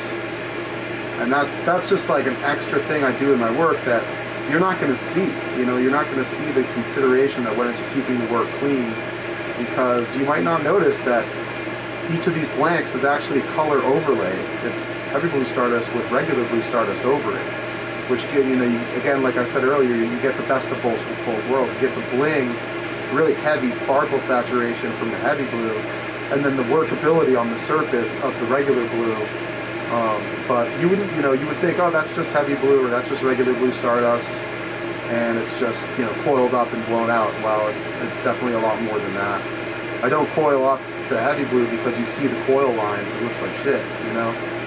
So to really make it look good, you actually have to blow out the color, and so you have to gather it up into a ball solid, and then puff a pocket of air into that and blow it all out evenly, and then you get really satiny, nice color that doesn't have the coil lines. A lot of times you'll see that in a lot of different people's work. You'll see the coil lines, and it's just, I mean, to me it's kind of unacceptable, but it really depends on the piece. It depends on how much it shows and, you know, how much you care about it showing, you know. Sometimes it can look totally fine and it's not a big deal, but then other times it is like, kind of like an eyesore, you know. And I'm just, you'll notice I'm wiping off a little bit of the tip of this every time I go in, because I don't want any of whatever was on the end of this rod to get into you know, cover over the milli. You know, it could be a little bit of bubbled up glass or something. And so now I'm at the point here where this is all covered, and I can go ahead and melt all these millis in. And so this is kind of like a really fun part, because I'll just go in and I'll just, you know, keep everything nice and happy, keep it hot down here, but then really melt it in up here, and I'll just go all the way through and just really, really work this stuff. And I don't know if you guys want to keep going or... Yeah, man. Yeah, cool. good yet. We made the resolution late enough where we had cushion time. Okay, cool. Awesome. So I'll go ahead and I'll dot this up and then I'll shape this sucker out. Nice. That's awesome. Nice. Yeah. Great, like, full, Yeah, that's awesome. Yeah, people really like seeing this demo, so definitely gives a lot of glass blowers something to work off, you know. Because it's a cool, you know, it's a cool technique. You can apply it in a lot of different ways, you know. So here I'm just letting this all even out, heating it up, and letting it, you know, soften back down and collapse again. And just really allowing it to all even out. I'll let it droop a little bit here, you know, to give a light puff. And that really evens it all out. Those millies really are lumpy at first, so you have to really work it down. Here I'm just gonna now work the other back side of this.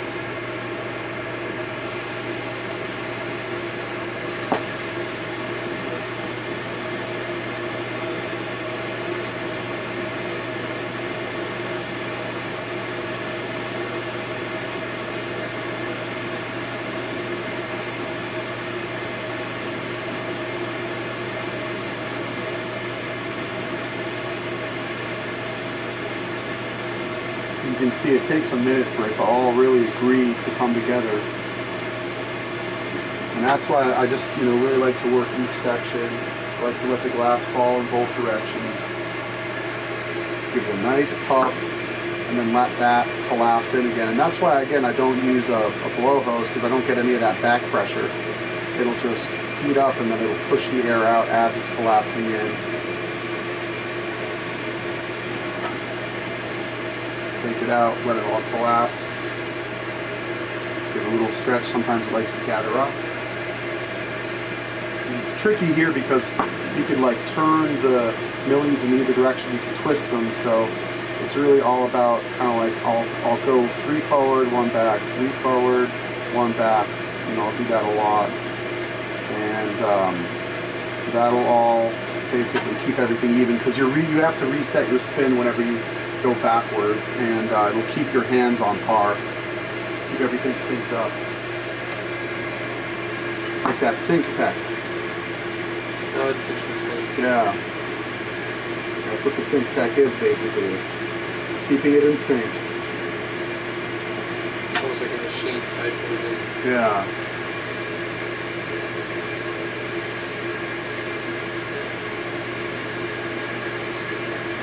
So now I'll go all the way to the bottom here and get this last little bit all melted in.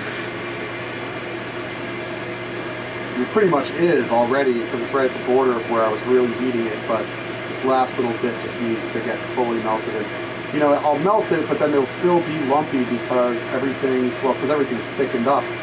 And then you pop it out and it's still going to be a little lumpy because the clear melts differently than the blue stardust is. The blue stardust likes to be more brittle and set quicker than the clear does. The clear will move more than the blue stardust will, and a lot of times you can get things will float and shift really weird because of that on the surface of the glass, and so you just have to like really do your heating in stages, you know.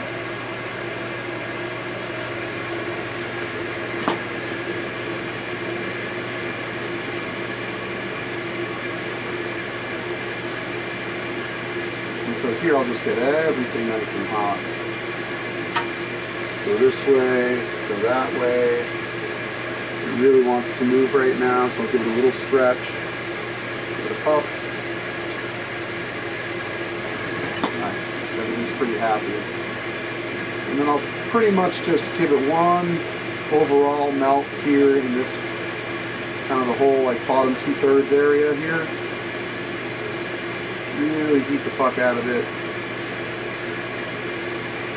Get it nice and happy and get it to start kind of shifting.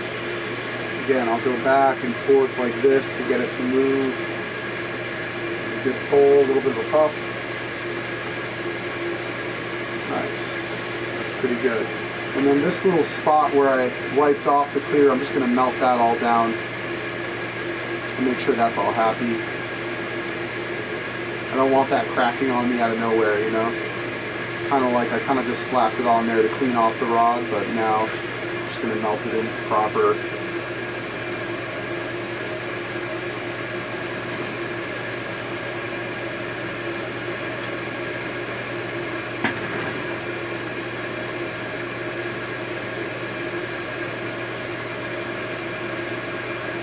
So now that's nice and even and everything's been melted in. I've got it all covered in millies here. And so now I'm going to go in with my spacer, or with my my filler for my star white to fill in with dots. And that really changes this tech. Now, for a little while I did this tech without doing dots, and it was cool, you know, it looked like this basically, but once you add the dots, it really brings it all together and ties it up. So let me look for my white here. I'm going to move a bunch of these millies over. And I know my white's in here somewhere. There it is. Boom. And so I'll go in with like this is like a really fun little part. And a lot of times when I do this prep for other people, I'll do all these white dots and I'll actually cover them all in clear. Little dots of clear, because not everyone knows how to work star white and it can get chalky. So, you know, I'm so used to working this stuff. I don't encase it for myself when I'm working with it, because I know exactly how to keep it happy.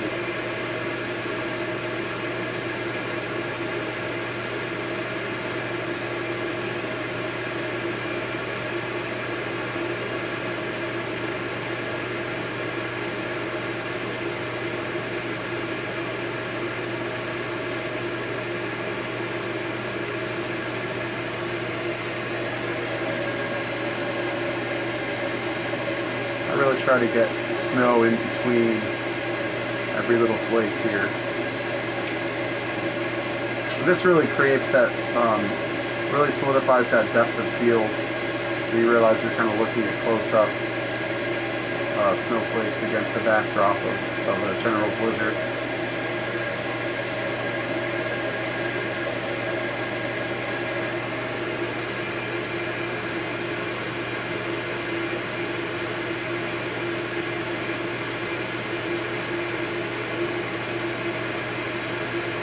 Covering it over in clear actually will kind of make the millie appear larger, so over time I've used smaller and smaller millies because to compensate for that, you know.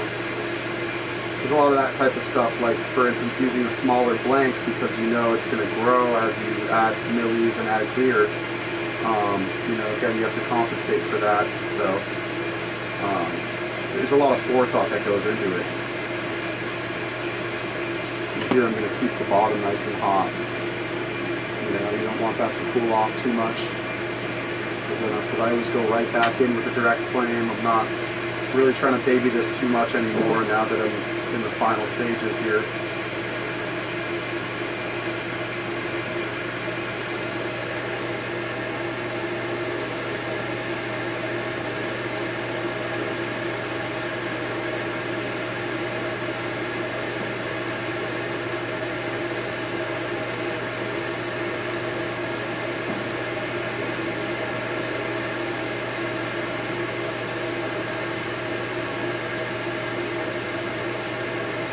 I'll use this, you can see I'm using this really small flame, you know, really barely any heat, because you don't need much. You don't want the dots to be too huge, so you got to use a real small flame. It's all about understanding. I mean, the flame is the best, you know, the greatest tool in our toolkit as flame workers, you know, and so understanding how to use that flame properly and get everything proportioned out right. You'll see when I'm shaping this that's a big part of it, is like sizing your flame right. And so now this thing's covered pretty well. There's maybe a few little spots where it's a little sparse, so I'll fill in those spots. Kind of go down the thing and just see where I can, you know, just care a little bit more about this, right? You know, than just, okay, it's got dots on it, right? It's like you want to really care about how everything looks and if things are properly filled in, and, you know, making sure the eye doesn't, you know, see any glaring empty spots, you know, when the whole idea is that this is a full blizzard, so it's kind of whiteout conditions in a way.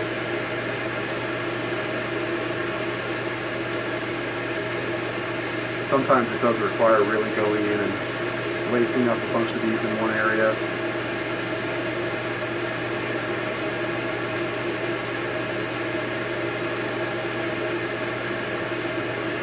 And I really don't try to go on top of any of the millies. Try to give them space because they're kind of jumping out in the foreground. So now this thing's nice and happy, and I'll basically start from this side and just give these a nice melt in, nice general melt in. Doesn't have to be too crazy because I'm actually going to go back and shape it. So, you know, as long as they soften up, it can still be a little bumpy because it'll go back and get finally melted in with the shaping. And of course on the ends here, it's not wobbling so much so I can fully melt in everything over here.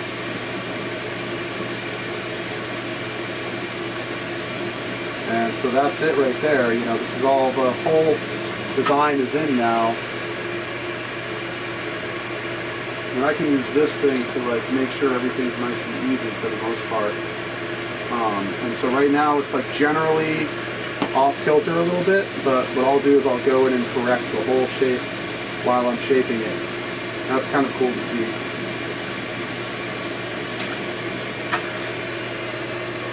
What I'm going to do is pull off this little pier bit so everything's a little bit more even.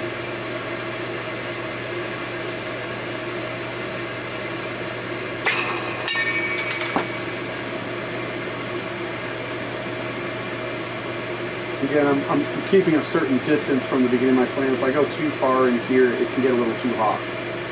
So, or it can get a little kind of too forceful on it, I guess. Let me go out here. I'm going to try to really blow out this bubble like really nice and even. A lot of small applications with heat. Now this whole blank is a little off, so I'm not going to go too crazy from this side. I'm actually going to go to the other side now. And let's see, grab a little folder rod here. And this is where you can really cinch up the whole shape and get it real nice.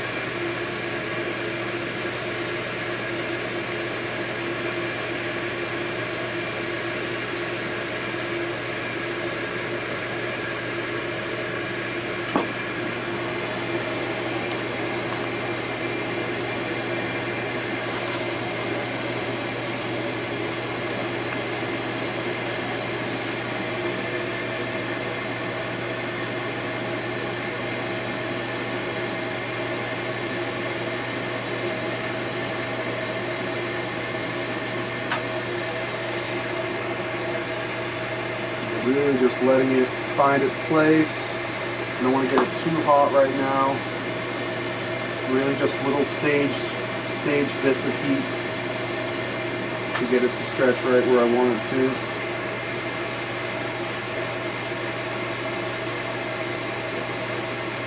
That right there is pretty good. Go back here. And then this is the big part about, like, you know, you bring your flame down for the type of sculpting you're doing. So I'm really going to bring my flame down and tighten it up a little bit. And then I can really be careful about exactly where this thing ends. Exactly where I want the mouthpiece to be.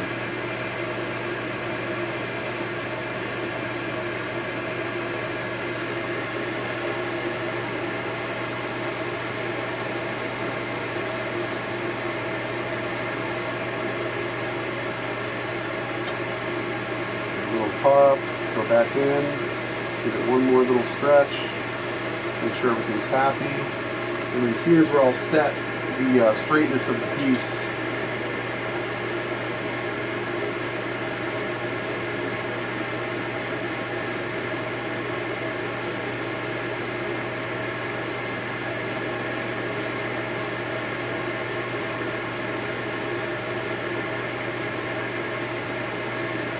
And that's pretty good right there. So this gets off center as the rest of the piece gets on center, and I can always go in and just kind of corrects that a little bit over here.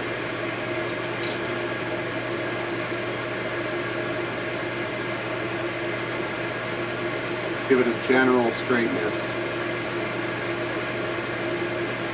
See, so now it's going a lot straighter over here, and now I can go over here and shape it out. Now I'll just check the straightness as I go all the way down.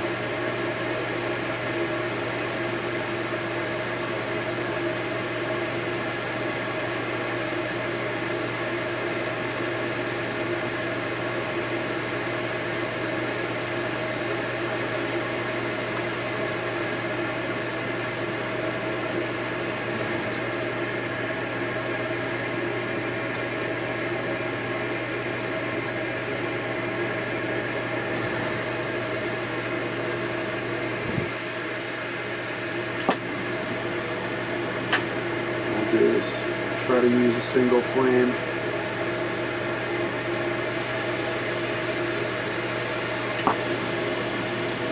Just for all the people at home, what type of torch is that?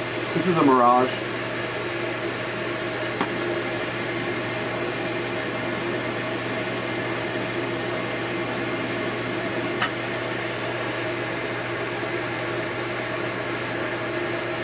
We're giving it the slightest little pull, puff, pull, just to get those lines nice. You know, you want the thing to look sexy.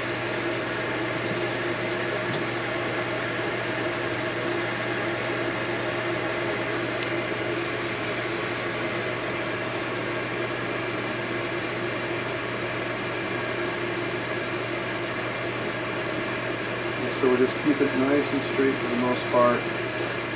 And I'll even go back now that I have the neck exactly how I want it.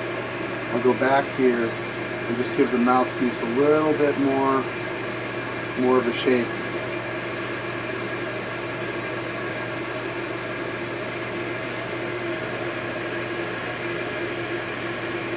So go in here and just neck it down a little bit.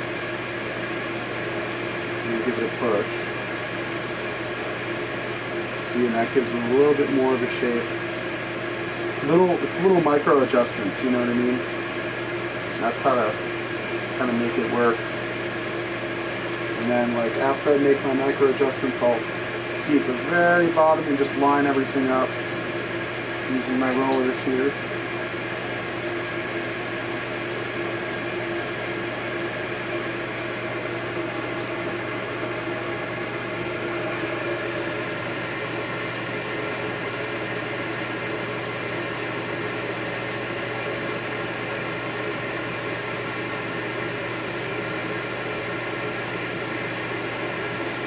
That's pretty good.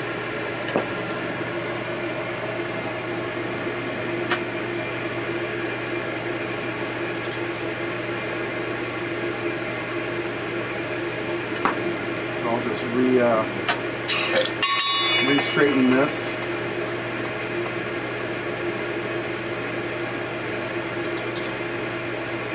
There we go.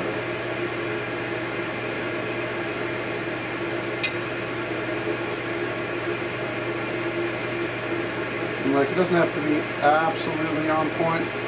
As long as it's pretty good, you can work your way through and it'll make a pretty damn straight 1E.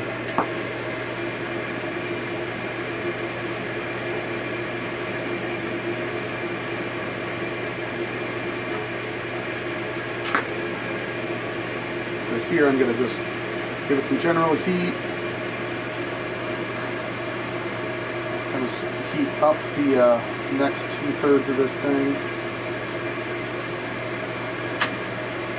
Give it a little bit of a stretch. And then I'm going to delineate right here where I want it separated as far as just kind of like my shaping going. So a little bit right there. I don't want to cut too deep because it'll really create a stress. So, and then I heat on one side and gather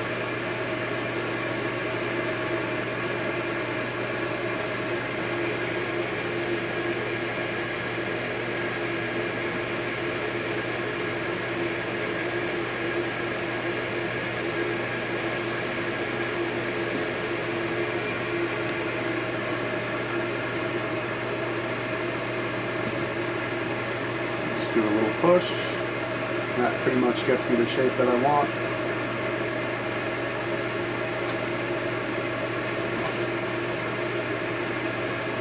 Same thing on this side, I'll basically heat it and then give it a little push.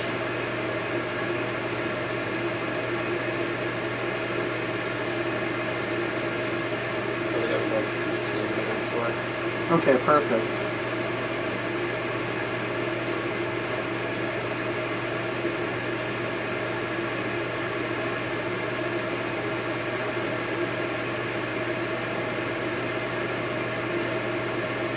Give it a little bit of a push, give it a little pop, and then I'm going to go in, bring this down a little bit. I already got enough gas to get through this. Definitely let my oxygen tank just had to vent off while I was off in Vegas. It still had a good amount of liquid in there, but you know, when you go off for a couple days, the liquid will vent off because it'll warm up and it'll turn into gas. And those tanks can only hold so much pressure, so they have a pressure relief valve on them, which will just automatically blow off the gas that you're not using. So that was definitely, I definitely tried to use as much as I could before I left for Vegas, but it's definitely tricky. And here's where you really get like a nice look out of this stuff.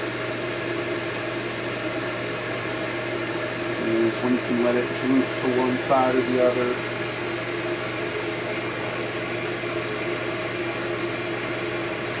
Stretch. Pop. I'm going to work this down again. I'm shaping out exactly how I want, so you know, go in and basically neck it down how I want at this point.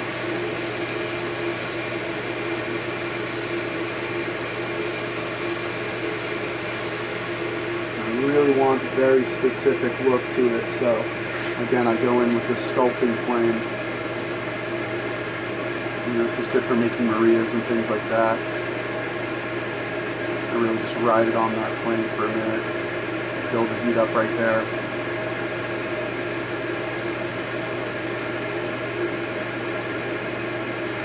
And then as you push, you get like a, you know, kind of like sharpens the shape up a little bit.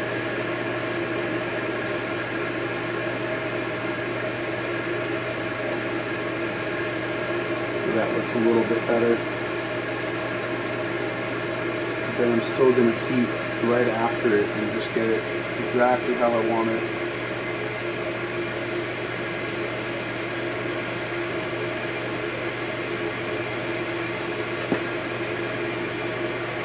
So I'll get this whole thing generally hot, and then I'll really zero in on the area that I'm really trying to stretch.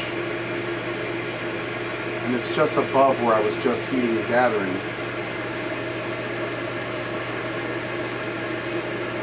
So I'll go in, I'll give it a light pull, and it just changes the shape ever so slightly, but it gives it like a nice sexiness.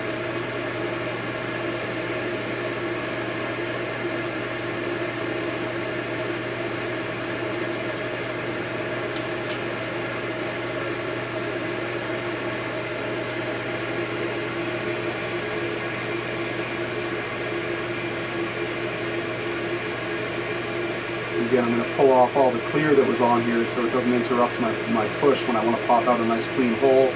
There's not going to be any extra material there that's going to mess up the blowout. Everything's going to be a lot smoother if I just have the blue stardust on here.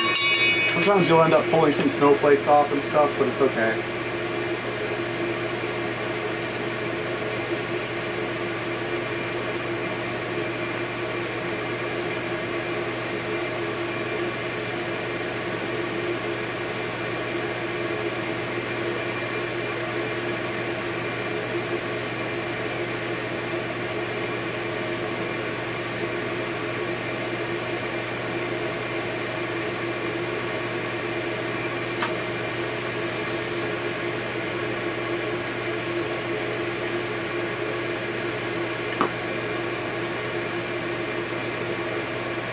And also, if I feel like this is too much on the end here, just too much material, I can pull a little bit off.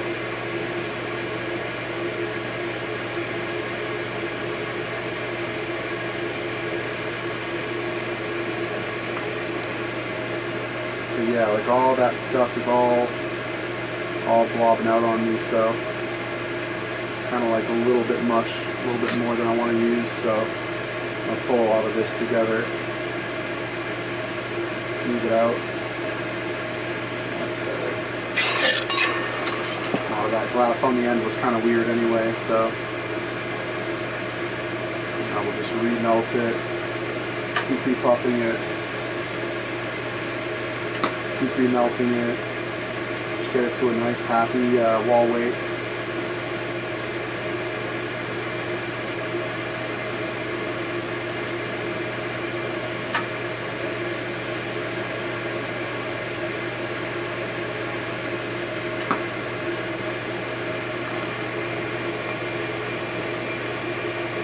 And here's the money shot.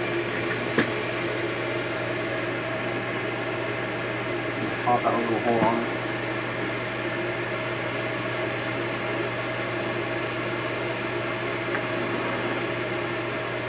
That's going to be the bowl hole. And what I'll do is I'll grab my pusher, bowl pusher right here, and I'm really going to let this sucker thicken up.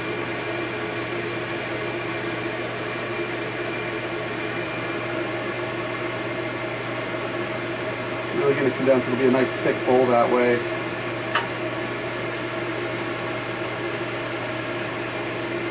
And sometimes it gets away from you. So you can bring it back together. Just do another puff.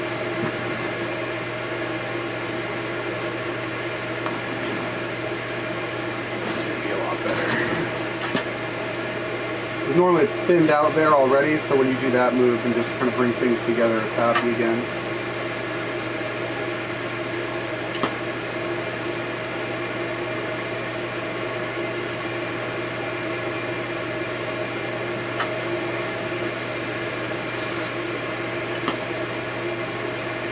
And a couple little puffs doesn't hurt, because what will happen is it'll cool around the bowl hole, and it'll stretch everything else out, making sure you don't press the wall into itself.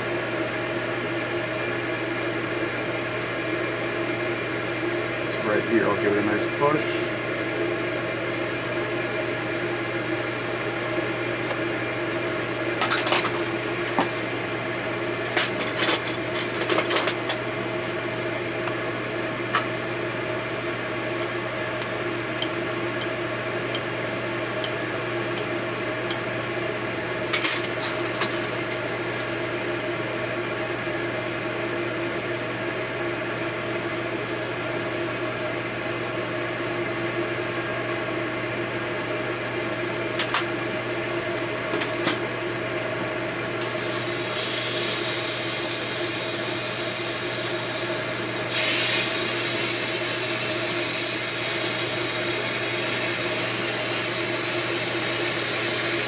This is how I just try to polish out the bowl. Does that help with any like minor stresses? Yeah, from pushing? there's always little lines from pushing, and it really helps to give it a good polish.